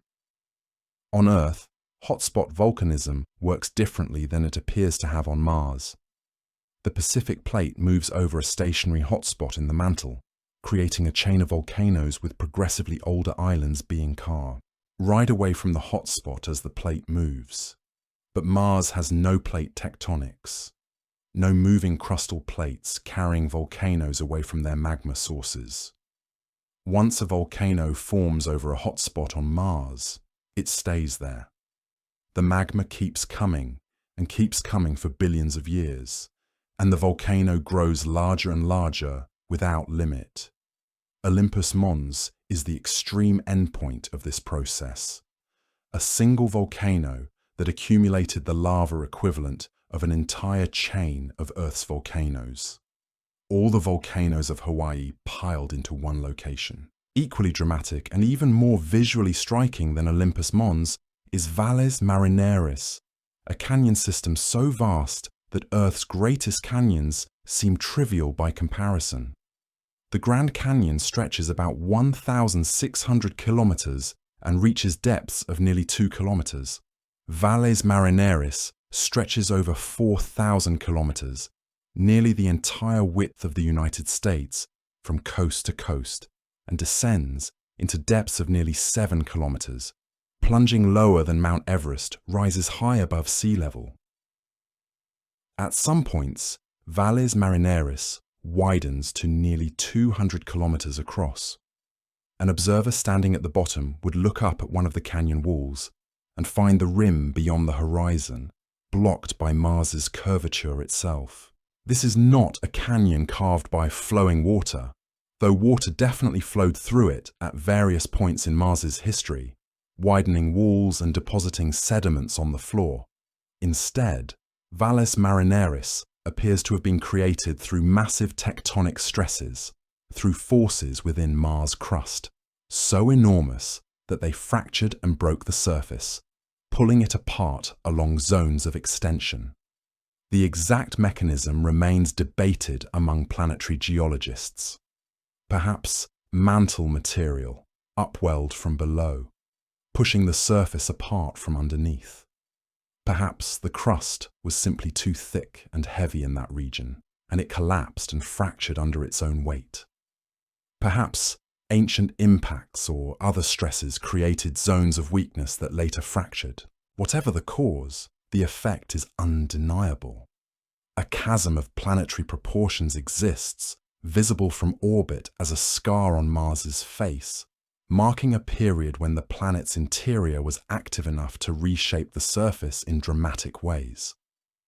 The polar ice caps contain their own vast quantities of water. The southern cap alone harbours enough water ice to create an 11-metre global ocean if somehow melted and distributed across the planetary surface. The northern cap contains less water ice, but still substantial amounts. These caps are layered, stratified repositories of Mars' climate history. The ice layers were deposited over millions of years, alternating with dust and darker material, creating visible records of ancient climate fluctuations that can be read in the cap's structure like rings in a tree. The caps also contain frozen carbon dioxide, dry ice forming the surface of both poles. This dry ice seasonally sublimates during warmer periods, adding carbon dioxide temporarily to the atmosphere, and then refreezing as temperatures drop again in the winter. The caps represent the most stable water reservoirs Mars possesses, the water most likely to persist over planetary timescales, though even these frozen reserves have shrunk over Mars' history as the planet lost surface pressure and atmospheric density and temperature dropped inexorably. Beyond the water mysteries, Mars exhibits atmospheric phenomena that defy conventional explanation. Methane appears sporadically in the Martian atmosphere, detected by rovers on the surface, but often not confirmed by orbiting spacecraft, creating confusion about its abundance and sources. NASA's Curiosity rover has measured methane concentrations as high as 20 parts per billion in volume, equivalent to about a pinch of salt diluted in an Olympic-sized swimming pool. Yet other times the rover detects almost no methane at all. The ExoMars Trace Gas Orbiter orbiting Mars has not detected methane at the levels Curiosity reports, creating a fundamental discrepancy that scientists struggle to explain. One hypothesis proposes that methane is released from underground in seasonal pulses, pushed out by changes in atmospheric pressure, and that the gas may be sealed beneath deposits of ice or salt that crack seasonally. Another suggests that the methane is created and destroyed rapidly through photochemical processes that decompose it in the atmosphere faster than orbital instruments can measure it consistently. The origin remains mysterious because methane on Earth is primarily produced by microbes, though it can also be generated through geological processes involving hydrothermal reactions with olivine-rich rocks. Similarly mysterious are atmospheric oxygen cycles. Oxygen concentrations in the Martian atmosphere vary seasonally by as much as 30%, rising through spring and summer and dropping in fall and winter. This variation is unexpected because known chemical processes don't account for magnitude of change. Scientists expected oxygen to follow predictable patterns driven by temperature and atmospheric dynamics, like nitrogen and argon do. Instead, something produces oxygen and then removes it, something chemically or biologically active that remains unidentified. The lack of repeatability from year to year suggests that the source isn't driven by simple atmospheric physics, but by some chemical mechanism scientists haven't yet recognized. Beyond water, Mars harbors mineral mysteries that defy easy explanation and challenge our understanding of the planet's geological history. In May 2024, NASA's Curiosity rover, rolling its 899-kilogram body across the rocky terrain of Valles Channel, crushed a small rock and revealed something extraordinary inside. Bright yellow crystals of elemental sulfur, pure brimstone, the first confirmed sample of elemental sulfur found on the red planet in its pristine form. Sulfates are common on the Martian surface. Scientists fully expect to find oxidized sulfur minerals, sulfur combined with oxygen, integrated into minerals like jarosite and gypsum and other sulfate compounds. But elemental sulfur, pure sulfur uncombined with oxygen or other elements, is rarer and geologically more interesting. The formation of pure sulfur requires specific chemical conditions involving reduction chemistry, where oxygen is chemical, ice stripped from compounds, creating the pure elemental form. The mechanism isn't entirely clear. Geological processes can create elemental sulfur under certain conditions, particularly in association with volcanic activity or with specific types of chemical weathering and underground reactions. But discovering it raised immediate questions about what processes operate in that particular region. What chemical conditions exist or existed that would favor sulfur formation and concentration? Scattered throughout the Valles Channel and nearby regions, lie other rocks with similar appearance to the sulfur sample before it was crushed by the rover's wheels, suggesting that elemental sulfur may be more abundant there than elsewhere on Mars, concentrated in specific locations for reasons scientists are still investigating. The discovery hints at chemical complexity in the Martian surface that extends beyond what baseline mineralogy would predict, suggesting that Mars's surface chemistry is more diverse and sophisticated than previously understood. Scientists have also detected organic material on Mars. Simple organic compounds found in rocks and soil analyzed by rovers, molecules containing carbon and hydrogen and nitrogen and other elements that form the chemical basis for all known life. These aren't fossils. They're not definitive evidence of ancient life having existed. Organic compounds can form through purely chemical processes entirely unrelated to biology. Meteorites raining down on Mars constantly carry organic material from space, delivering prebiotic chemistry free of charge. Ultraviolet light striking carbon-containing dust and meteorite material can generate organic compounds. Hydrothermal reactions in the subsurface can create organic molecules. But the presence of these compounds indicates something important. Mars possessed chemical complexity, that the right building blocks existed for more complex chemistry to potentially develop. When combined with other evidence, when considered alongside the ancient water and the habitable environmental conditions that apparently existed in Mars's past, the presence of organics adds significantly to the portrait of a Mars that was fundamentally different, fundamentally more chemically complex than the barren world we observe today. The ancient river networks carved into Mars's highlands stand as evidence that liquid water once flowed across the surface continuously enough to establish permanent drainage patterns. Mariner 9 mission imagery first revealed these networks, and subsequent orbital observations have confirmed their ubiquity.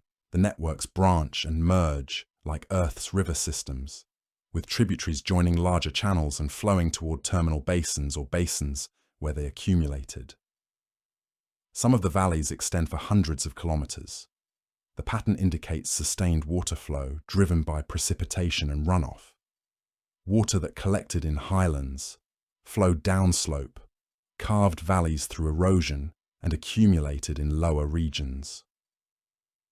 The presence of these networks is crucial evidence because it demonstrates sustained hydrological activity rather than episodic flooding. A single catastrophic flood might cut channels, but establishing and maintaining entire drainage networks requires consistent water flow over extended periods. The networks persist on Mars's surface today because Mars has no plate tectonics and bury and recycle the crust. The channels that formed billions of years ago remain visible, unchanged, a fossil record of ancient hydrology frozen in the rock. Equally strange are the Boxwork formations that Curiosity has been investigating in recent months. These spiderweb-like ridges appear across certain regions of Mars, patterns of raised ridges forming cells or networks that resemble something like a honeycomb or intricate lacework visible from orbit. The formations appear to reveal a hidden chapter of Mars's past, suggesting complex interactions between water and rock, between fluid and mineral. The ridges themselves seem to be made of harder, more resistant material than the surrounding rocks, suggesting that they're in filled fractures where minerals crystallized within cracks in the rock over time. Or they're the remnants of buried layers where softer material eroded away preferentially, while the harder ridged material persisted longer. Formation of such patterns typically requires water circulation through the subsurface, water dissolving certain minerals preferentially and depositing others, creating zones of different composition and different resistance to weathering. The Boxwork formations suggest that Mars experienced dynamic high geological activity in its ancient past, that water moved through the subsurface continuously, circulated through fractures and pores, reacted with rock, created patterns, and structures that remain visible today. These structures are not simple background geology. They represent evidence of complex geological processes, of water and rock chemistry interacting in ways that created intricate patterns and varied mineral compositions. The fact that they're still visible and remain recognizable means they're composed of more resistant material than what surrounds them, which implies that the original mineral composition, or the degree of cementation, differs from the surrounding rock substantially. In March 2024, scientists announced a discovery that highlighted how incompletely we understand Mars's geology. Even after decades of intensive orbital observation, an enormous volcano, spanning more than 450 kilometers across, had gone unnoticed until careful analysis of satellite data revealed subtle topographic features, suggesting that massive ancient slopes had once towered above the surrounding landscape. The volcano, which remains unnamed, had been so thoroughly eroded over billions of years that little of it stands above the surrounding terrain, worn down by wind and the effects of the thin atmosphere. Modern crater counting techniques and standard geological analysis had missed it entirely, because the crater evidence had been erased by time. Only through detecting the buried slopes and recognizing the geomorphological patterns consistent with a buried volcanic structure did scientists piece together that a giant feature was present. Near the base of this hidden volcano, researchers identified what appears to be buried glacier ice, suggesting that water ice accumulated in specific locations during Mars' climate history and persists there today beneath the surface. The discovery was shocking, not because a large volcano existed, but because it had remained undetected despite being one of the largest geological structures on the planet. If Mars can hide a feature of this magnitude from orbital observation, what else might be undiscovered? What other major geological structures might await careful analysis? The implication is unsettling and intellectually productive. Our inventory of Martian geology may remain incomplete, and future discoveries could reshape our understanding of the planet's history. Beyond specific mineral mysteries lies a larger problem that geologists call the dichotomy of Mars, the fundamental division that characterizes the planet's geology at the largest scale. Mars is divided into two fundamentally different terrains, two hemispheres with distinctly different characteristics that suggest fundamentally different histories. The southern hemisphere is ancient, densely cratered, highlands rising several kilometers above the global average elevation in many places. The northern hemisphere is younger in appearance, less heavily cratered, lowlands sinking several kilometers below the global average. The boundary between these two regions is sharp, an abrupt transition from high to low terrain occurring over a relatively short distance. The difference in elevation between hemispheres reaches about 1 kilometer on average, sometimes exceeding that figure dramatically. Something created this division. The highlands appear to have formed early in Mars's history, perhaps during the period of heavy bombardment when impacts were far more frequent and more energetic. Bombarding the crust continuously, with rocks traveling at cosmic velocities, the lowlands appear younger, formed later through some process that both lowered the terrain and erased much of the cratering record, creating a surface that looks younger than the highlands. The exact mechanism remains hotly debated among planetary scientists without consensus. Some propose that a massive impact, larger than any confirmed impact crater currently visible on Mars, struck the northern hemisphere and created a depression that subsequently subsided and filled with material. Others suggest that the difference reflects volcanic activity, that the lowlands filled with massive lava flows that covered the ancient cratered surface beneath, burying the evidence of earlier bombardment. Still others propose that tectonic processes were involved, that the crust fractured along ancient zones of weakness and one side subsided relative to the other. Whatever the cause, the effect is absolutely undeniable.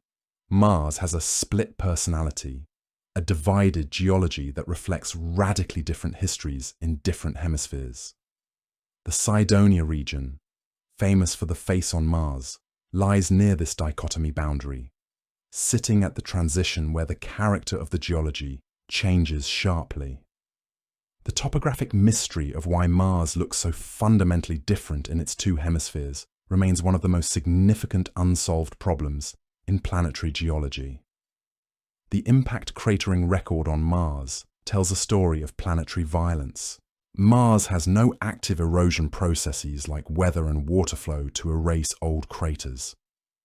Impact scars persist indefinitely, creating a geological record of bombardment spanning the planet's entire history. By counting craters of different sizes, geologists can estimate the age of different regions. The southern highlands are densely cratered, indicating great age dating back to the heavy bombardment period early in the solar system's history.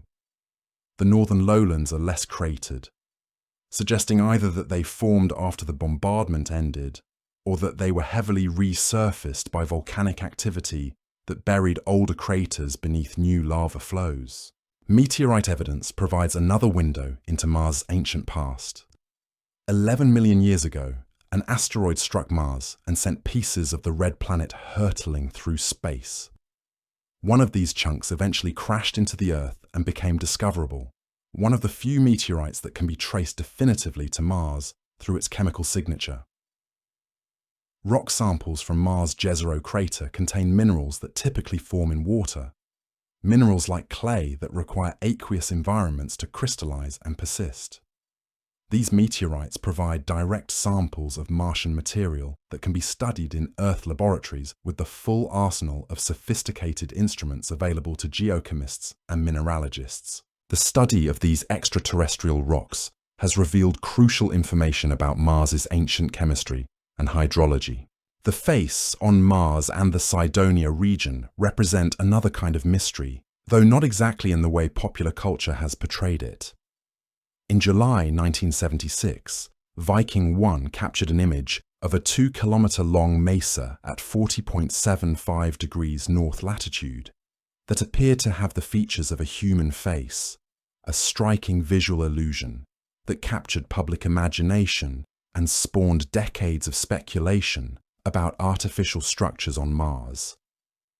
Viking chief scientist Gerald Soffen dismissed it as a trick of light and shadow at the time, but the public imagination had been captured. Subsequent higher-resolution imagery from Mars Global Surveyor revealed the formation to be a natural hill whose apparent face-like appearance depends entirely on viewing angle and lighting angle. A classic example of pareidolia, the psychological phenomenon where our brains recognize familiar patterns in random objects. Despite scientific consensus that the face is a natural formation, the Cydonia region itself harbors genuine geological mysteries unrelated to the illusion. The regional topography shows sharp elevation differences between highlands and lowlands. Scientists want to understand what caused the water features visible in the region, how water moved across the landscape, what role subsurface ice played in shaping the geology. These genuine mysteries often get overshadowed by the cultural phenomenon of the face itself. In 2024, NASA's Perseverance rover made a discovery that potentially could represent the most significant finding in the entire search for ancient Martian life. The rover discovered a rock nicknamed Cheyava Falls in Jezero crater with distinctive leopard spot patterns, larger splotches of lighter tones surrounded by dark rims visible in microscopic imagery. These patterns are related to chemical reactions that on Earth are known to be driven by microbial activity, chemical transformations that bacteria and other microbes create as they metabolize organic compounds and transfer electrons. Years before Perseverance even launched, scientists proposed that rovers should look specifically for rocks with these exact patterns, predicting that if life ever existed on Mars, it could have left behind chemical fingerprints in precisely this form. patterns that would be relatively easy to spot from orbital or surface imagery. The presence of vivianite, a mineral formed when iron atoms accept electrons during reduction reactions, in both the dark rims and the light spots, suggests precisely the kind of chemical transformation that living microbes would cause. Perseverance detected organic compounds in the same regions of the rock where these chemical reactions appear to have occurred, matching the predictions exactly. The pattern fits what life would create. The chemical signatures align perfectly. The rock represents exactly what scientists had theoretically predicted they should find if ancient microbial life had operated on Mars in its ancient past. But the discovery remains appropriately tentative. More analysis is required. The rock could have formed through non-biological chemical processes that mimic biological signatures. Confirming definitively that Cheyava Falls represents ancient life will require returning the sample carefully to Earth, or conducting far more sophisticated in situ analysis than current rovers allow. The question of whether Mars was ever truly habitable, genuinely capable of supporting life, remains contested but increasingly supported by converging evidence.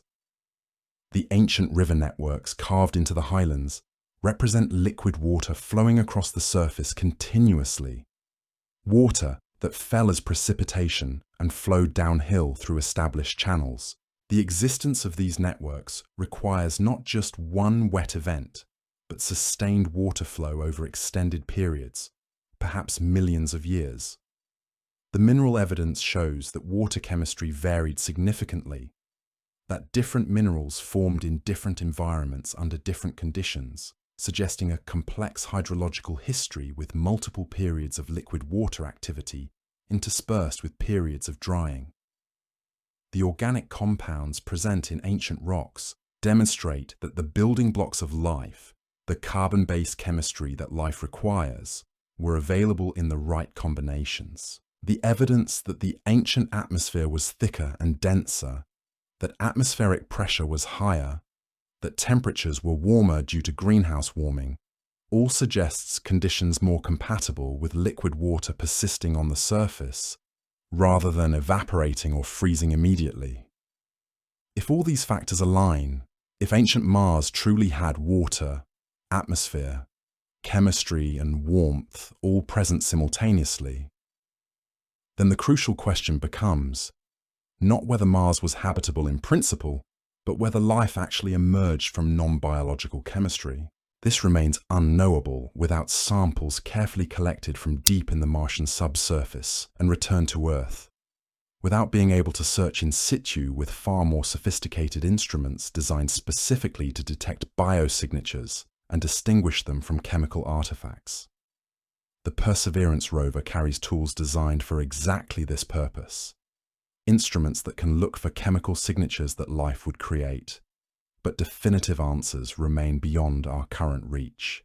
What we know with certainty is that Mars was not always a desert, that a profound transformation occurred, and that the transformation fundamentally altered the planet's potential for habitability.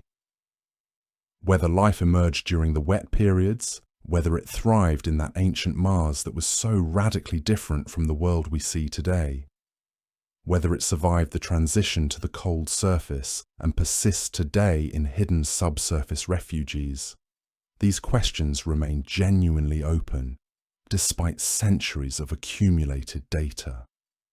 The evidence leans toward habitability. The evidence supports the biological possibility. But possibility and proof remain separated by the vast distance between Mars and Earth, a gulf that rovers and orbiters have only just begun to bridge. Knowing that life might have existed on Mars is one thing. Finding proof is something else entirely, and the search has consumed decades of scientific effort across multiple missions, producing moments of genuine excitement followed by methodical, sometimes crushing, reassessment. Mars sits as the most likely place beyond Earth where biology might have emerged. It's close enough to study, it's geologically complex enough to suggest interesting chemistry. it has evidence of ancient water. But water and complexity don't guarantee life. The path from chemistry to biology remains mysterious even on Earth, where we know biology did emerge.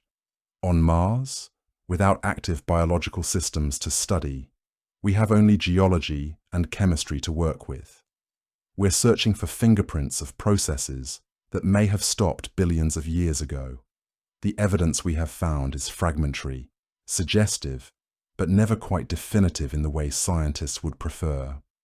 When NASA's Perseverance rover crushed a small rock in Getty's Valles Channel in May 2024, it revealed something that briefly seemed like it might be exactly what planetary scientists had been searching for. Inside that broken mineral lay vivianite, a mineral that forms through reduction reactions, where electrons transfer from organic compounds to iron atoms.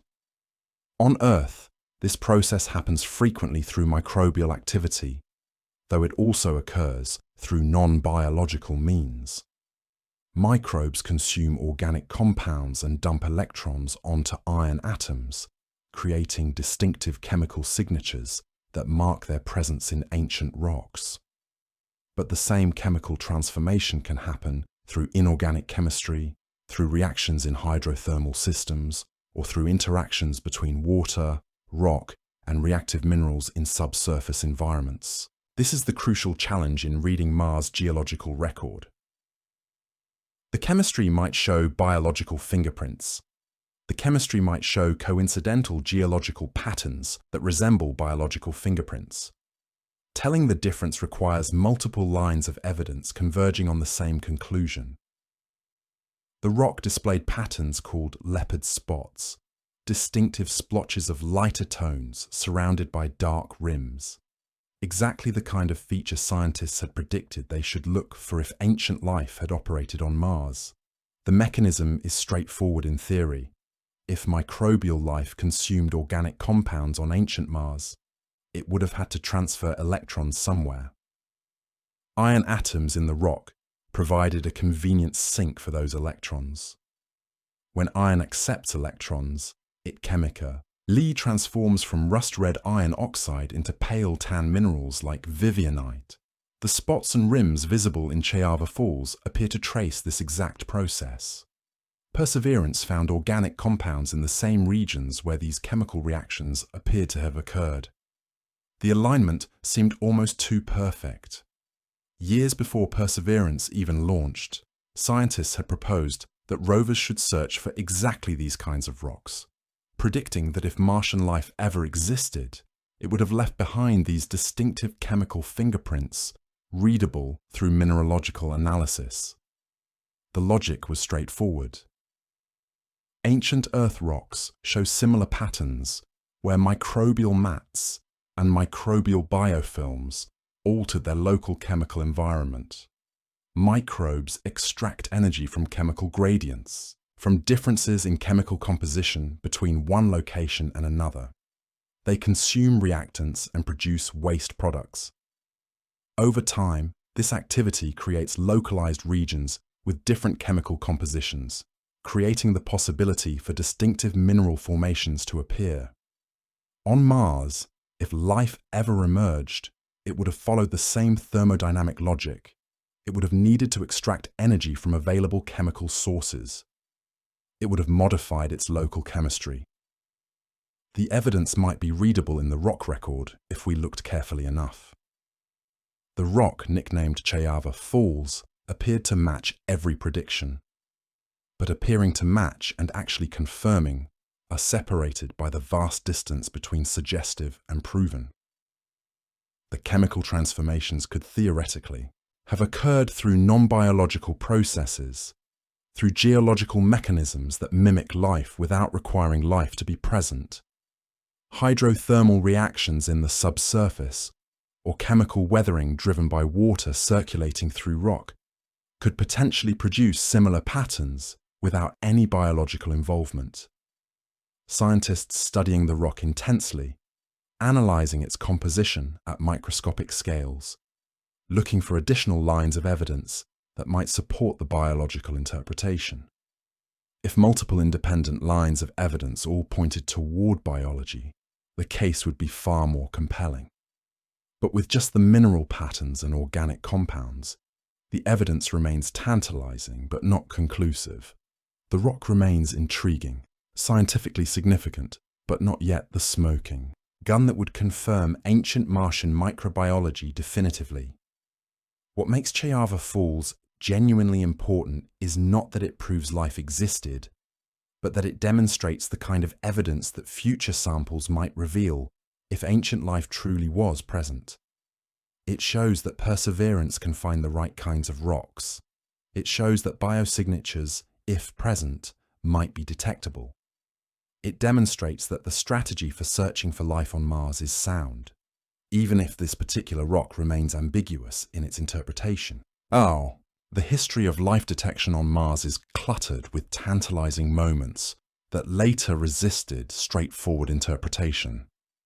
In 1996, President Bill Clinton announced the possible discovery of life on Mars based on evidence from a meteorite that had fallen into Antarctica and been designated Allen Hills 84001. Scientists had identified microscopic structures within the meteorite that resembled fossilized bacteria, and they proposed that these structures might represent evidence of ancient Martian microbial life, preserved in rock that had been ejected from Mars by an asteroid impact 11 million years ago. The meteorite itself came from Mars through a dramatic process. An impact somewhere on Mars sent material screaming through space. Some of that material eventually fell to Earth, where it landed in Antarctica and lay undisturbed in ice until scientists discovered it. When researchers examined the meteorite under electron microscopes, they found structures that seemed to correlate with fossilized microbes. The excitement was palpable. This appeared to be the first direct evidence that life had emerged on another planet. The announcement was sensational, captured global headlines, stimulated funding for Mars research dramatically. President Clinton's statement made front pages worldwide. The possibility seemed real, confirmed, concrete. But subsequent analysis by other researchers revealed that the structures could be explained through non-biological geochemistry, through mineral precipitation and chemical processes that didn't require living organisms to produce them. As other scientists examined the meteorite more carefully, alternative explanations emerged that seemed equally plausible, or more plausible than the biological hypothesis. Inorganic chemical reactions, operating in the subsurface, could produce similar structures. Minerals could crystallize in ways that mimicked life without life being involved. The controversy grew. Scientists took sides. Some maintained that the structures were indeed biosignatures. Others insisted that purely geological explanations were sufficient. The meteorite became a cautionary tale, about the dangers of interpreting ambiguous evidence too eagerly, about the human tendency to see what we hope to see in fragmentary data. Yet the Allen Hills episode also did something valuable beyond its immediate scientific merits. It captured public imagination. It made people care about the possibility of Martian life. It motivated investment in better instruments and more ambitious missions designed specifically to search for biosignatures. It transformed Mars from a distant world into a place where life might have flourished. Sometimes false alarms serve a purpose beyond their immediate scientific value. The Viking landers, which touched down on Mars in 1976 and became humanity's first spacecraft to operate successfully on the Martian surface, carried an experiment called the Labeled Release Test. The apparatus was elegant in concept. It mixed Martian soil with water and radioactively labeled nutrients, then monitored the soil for gases that would be produced if microbes consumed the nutrients and released metabolic byproducts. On Earth, microbes happily consume organic nutrients and generate waste gases. The same process would happen on Mars if Martian microbes were present. The test detected gases. It detected exactly what the scientists had predicted they would see if living microbes were present in the soil. The preliminary results were stunning. Life appeared to have been found on Mars. The moment seemed historic, the first direct evidence. But when scientists conducted additional tests on different soil samples, the results became inconsistent. Some samples showed the expected response, others didn't. The variation couldn't be easily explained by microbial activity. If life was present, why would it respond inconsistently to the same experiment? Why would some samples show biological signatures while others remained inert? Later, researchers proposed that chemical reactions involving perchlorates in the Martian soil, reactive oxidants that would decompose organic compounds and release gases, could mimic biological activity without requiring living organisms. Perchlorates are extremely reactive. They could attack organic compounds and trigger chemical reactions that release gases chemically indistinguishable from metabolic byproducts. The oxidizing power of these chemicals meant they could operate on Mars's surface and in its subsurface, reacting with organic compounds and producing exactly the gases the Viking experiment was designed to detect. The Viking experiment remains scientifically controversial decades later. Some researchers maintain that the results might have detected actual microbial activity, that perchlorates don't fully explain the data, that some anomaly in the Viking results points toward genuine biology. They note that the biological hypothesis fits the data at least as well as the chemical hypothesis. The problem is that Mars won't tell us which hypothesis is correct without more evidence. Others insist that chemistry alone explains the data, that the perchlorates hypothesis is sufficient, and that invoking biology adds unnecessary complexity. In science, the principle of parsimony suggests that the simplest explanation that fits the data is usually correct. Chemical explanations are simpler than biological explanations, at least in theory. The truth is that without better methods to distinguish biological from non-biological processes in ancient materials, the Viking data will remain open to interpretation, a tantalizing hint that never quite resolves into certainty. The experiment remains scientifically valuable precisely because it showed that the question could be asked, that testing for life was possible, that future experiments might do better. But it also demonstrated the fundamental challenge of searching for ancient life. The evidence is ambiguous, the interpretation is contested, the ultimate answer remains hidden. Organic molecules themselves exist on Mars. The Curiosity rover has detected them multiple times, simple carbon-based compounds that represent the building blocks from which more complex chemistry and potentially life could emerge. These aren't fossils in any conventional sense. They aren't definitive evidence that life existed, but their presence indicates something crucial about Mars's ancient chemistry. It shows that the planet possessed chemical sophistication, that organic compounds were available, that the potential for more complex prebiotic chemistry existed. The origin of these organic compounds remains open to question.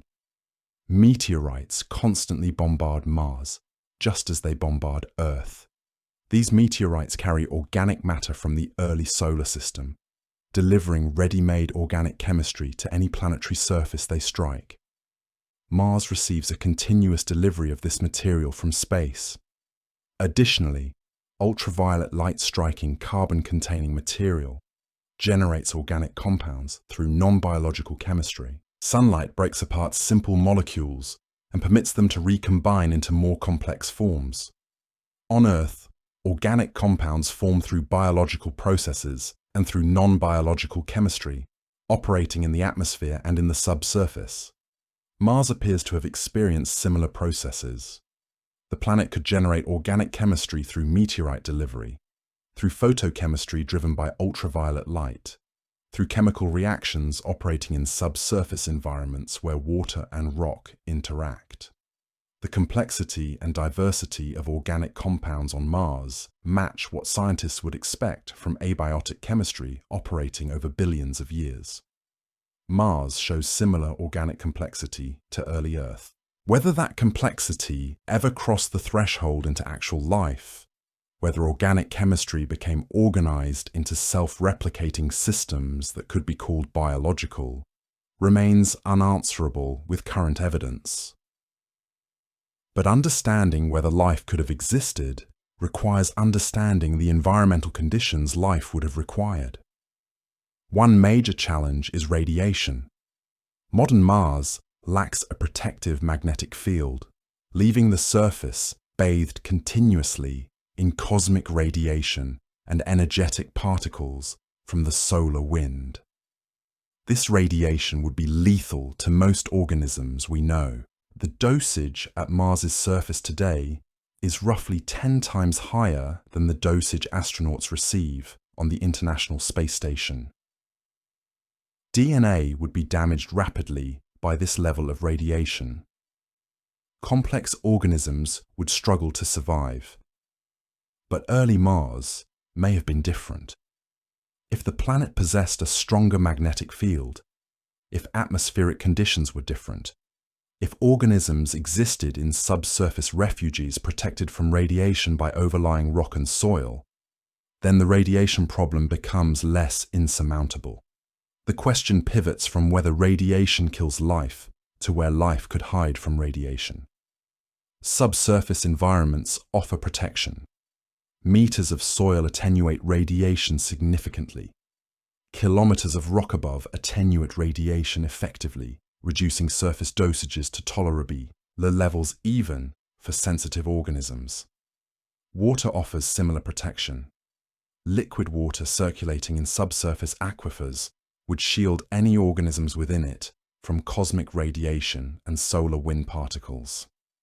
If ancient Mars supported microbial life, that life would most likely have existed underground, in aquifers and rock fractures, shielded from the harsh surface environment. Modern subsurface microbial communities on Earth thrive in deep underground aquifers, consuming chemical energy without requiring sunlight. They use hydrogen gas or methane or other chemicals, extracting energy through chemical reactions and using that energy to power life processes. The same type of existence would have been possible on ancient Mars. The seismic evidence suggesting subsurface aquifers on modern Mars indicates that conditions for subsurface life, if any microbes still persist, might still exist. Water, liquid and persistent, harbored in rock kilometers below the surface, where geothermal heat would keep it warm even as the surface froze. Life would need energy sources operating in the subsurface. Chemical reactions or geothermal heat, providing the fundamental energy currency. Mars would have provided this through serpentinization reactions, chemical processes where water interacts with rock to release hydrogen gas and other energy-rich compounds. Life would need liquid water, and that existed in ancient Mars's subsurface. Both conditions appear to have existed on ancient Mars, and both appear to exist today in the subsurface aquifers.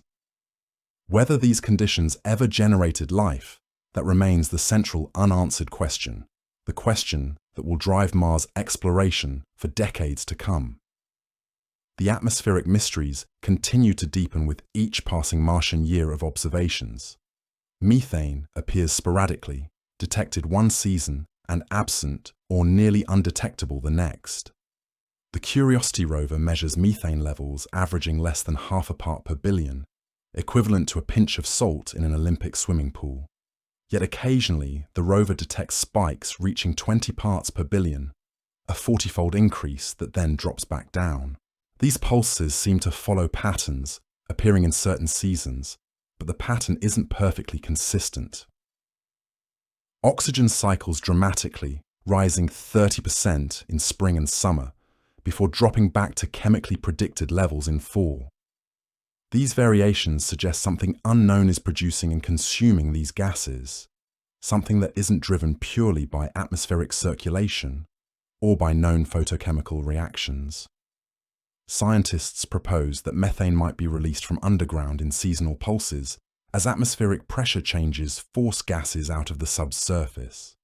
As surface temperatures rise seasonally, subsurface temperatures change. Methane could be sealed beneath ice or salt layers that become less rigid as temperatures increase, allowing accumulated gas to seep out in brief pulses before dissipating into space or being destroyed through photochemical reactions in the atmosphere.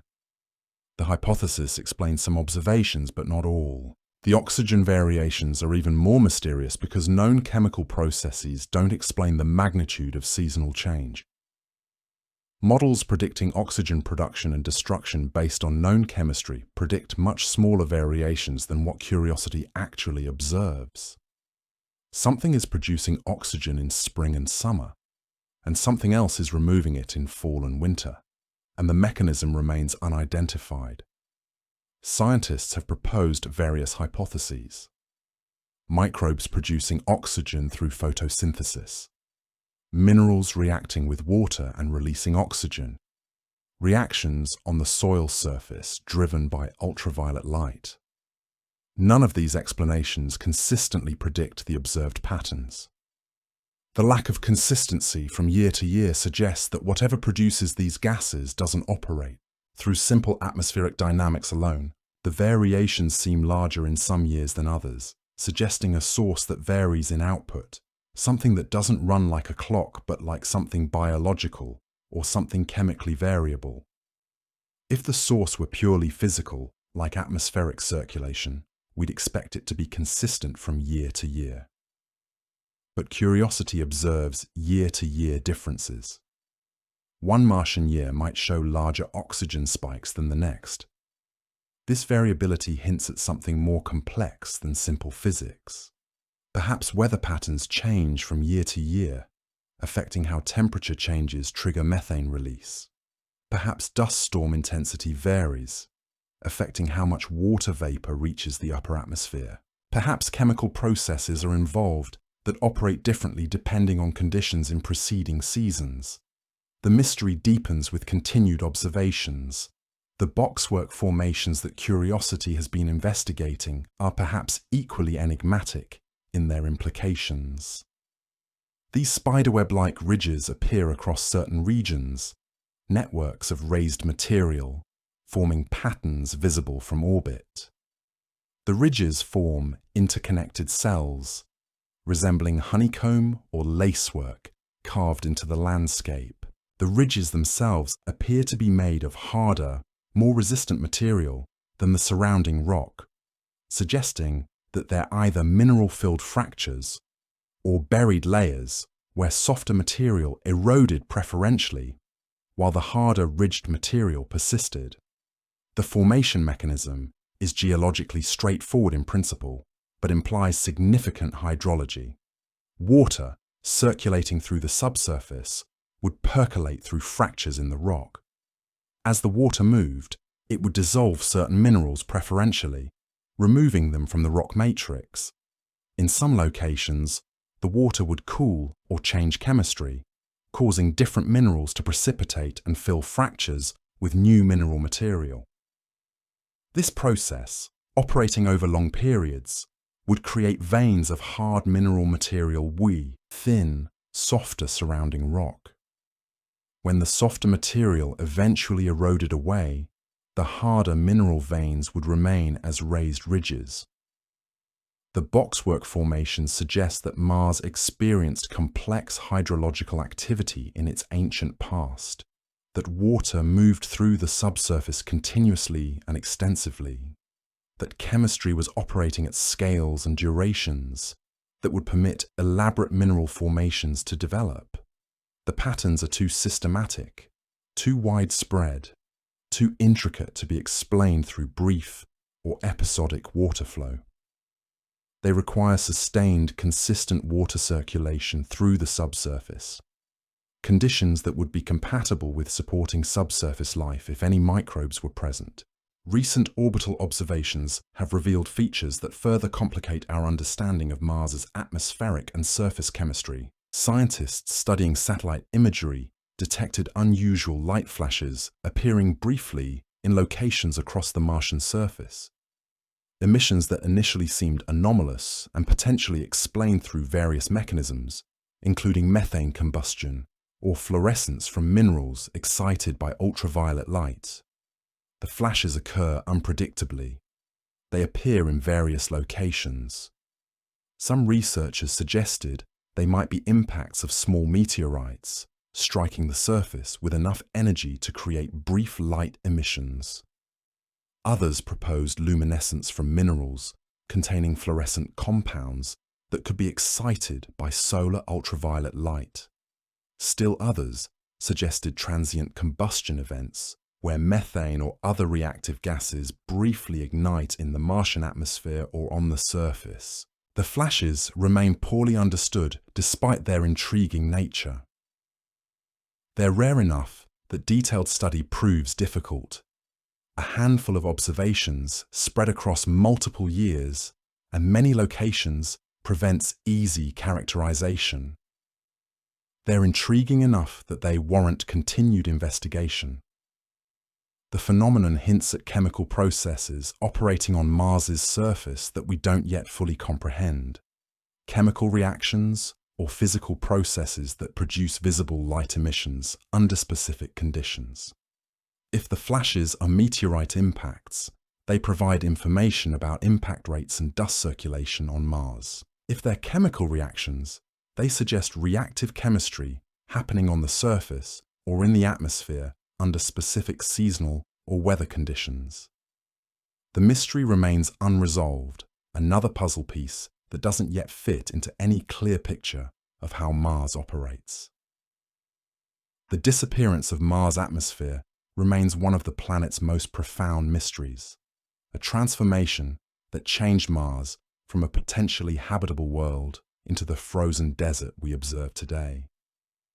Early Mars appears to have possessed a thicker atmosphere, perhaps dense enough to support a greenhouse warming that kept surface temperatures above freezing.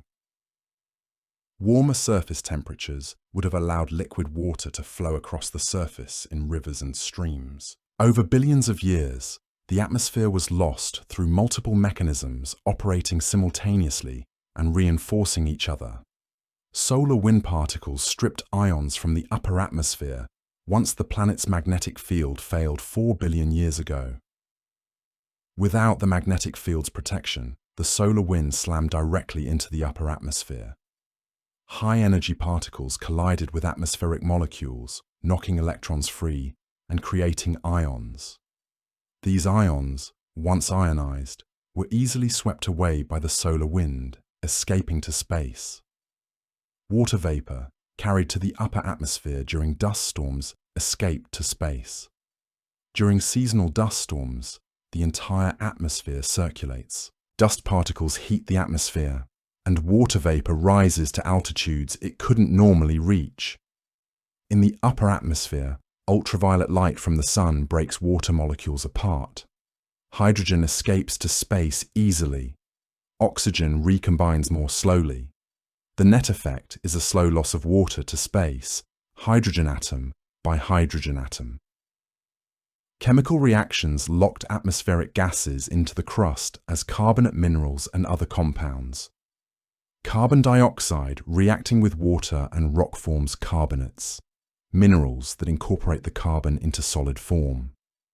This process removes carbon dioxide from the atmosphere permanently, locking it in the crust. The combination of these mechanisms gradually transformed Mars from a potentially habitable world into the frozen desert we observe today. The process wasn't rapid. It unfolded over billions of years. Perhaps most of the loss happened quickly in the first billion years, then continued slowly over subsequent billions of years. But the endpoint was inevitable once the mechanisms began their work. Mars couldn't defend its atmosphere once the magnetic field shut down.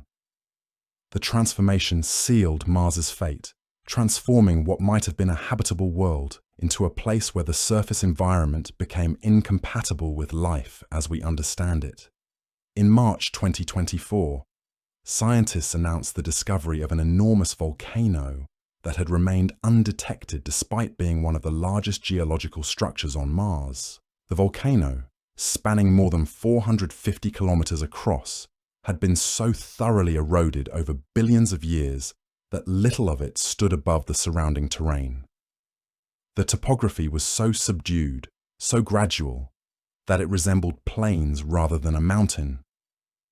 Only through careful analysis of satellite data, through detecting subtle topographic features and recognizing geomorphological patterns, did researchers piece together that a major feature was present. The research team noticed the area was surrounded by the remains of ancient slopes that would have once towered above the surrounding landscape. Erosion had worn these slopes down to shadows of their former prominence, but the patterns were still readable to trained eyes. Near the base, they identified what appeared to be buried glacier ice, suggesting that water ice accumulated in specific locations during Mars's climate history and persists beneath the surface.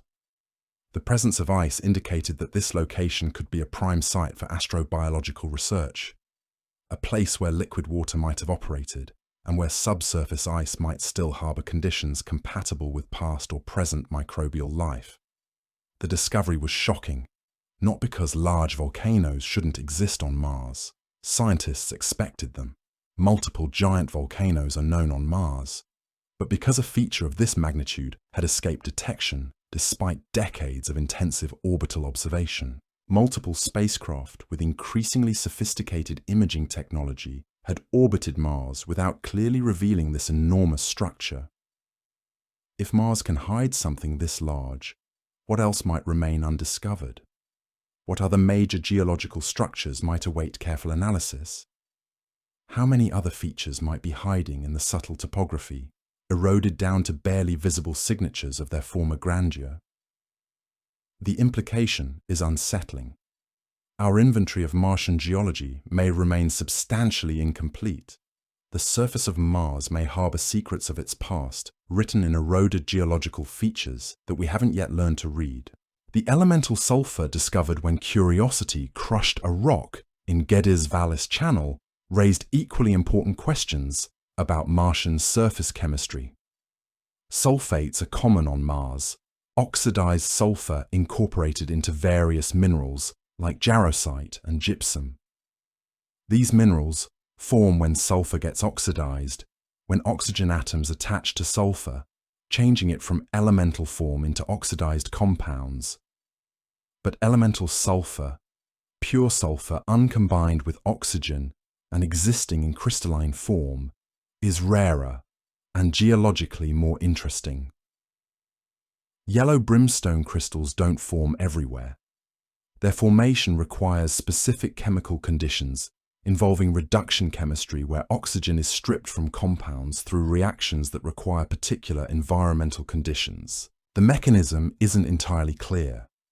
Some geological processes can create elemental sulfur under particular circumstances, particularly in association with volcanic activity or specific types of chemical weathering and underground reactions. Hydrothermal systems around volcanoes can produce elemental sulfur through reactions between hydrogen sulfide gas and other reactive compounds. Certain types of microbial activity in subsurface environments can also produce elemental sulfur as a metabolic byproduct, but discovering it in significant amounts in Valles channel raised immediate questions about what processes operated in that particular region, what conditions favor sulfur formation and concentration there. Was this region once volcanically active in ways other parts of Mars weren't? Did hydrothermal systems operate here?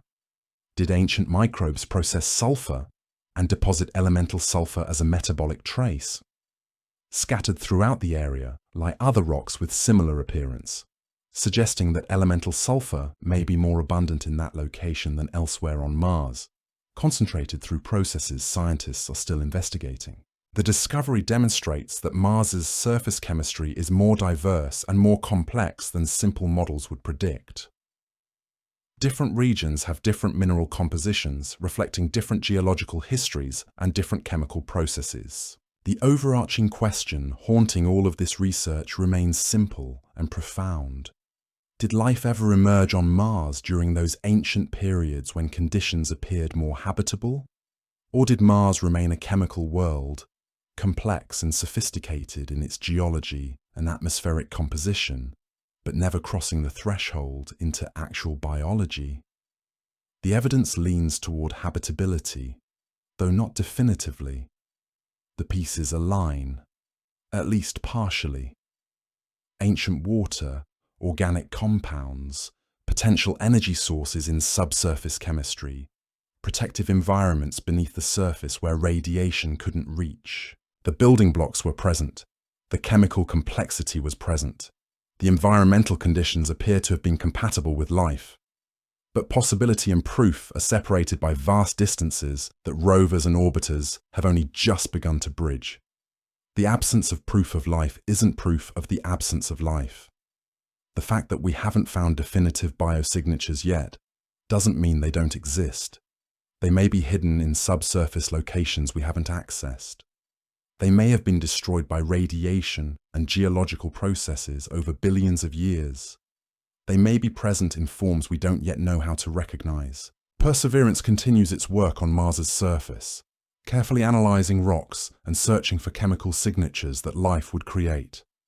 Future missions will push exploration deeper, will access subsurface samples protected from radiation, will search more systematically for biosignatures, will look in subsurface locations where ancient life would most likely have persisted.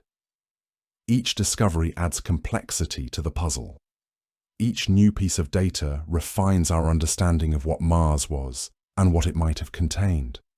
The methane pulses, the oxygen cycles, the boxwork formations, the organic compounds, the evidence of ancient water. Each contributes to a portrait of a Mars that was fundamentally different from the world we see today. But definitive answers about whether life ever existed on Mars, whether it emerged from Martian chemistry and persisted for any duration, those answers likely remain beyond our current reach with existing technology. What we know with certainty is that Mars is not what it appears to be from orbit. Beneath the surface lies complexity. Within the rock and soil lies chemistry operating at scales and intensities we're only beginning to understand. The planet holds secrets that we're only beginning to uncover.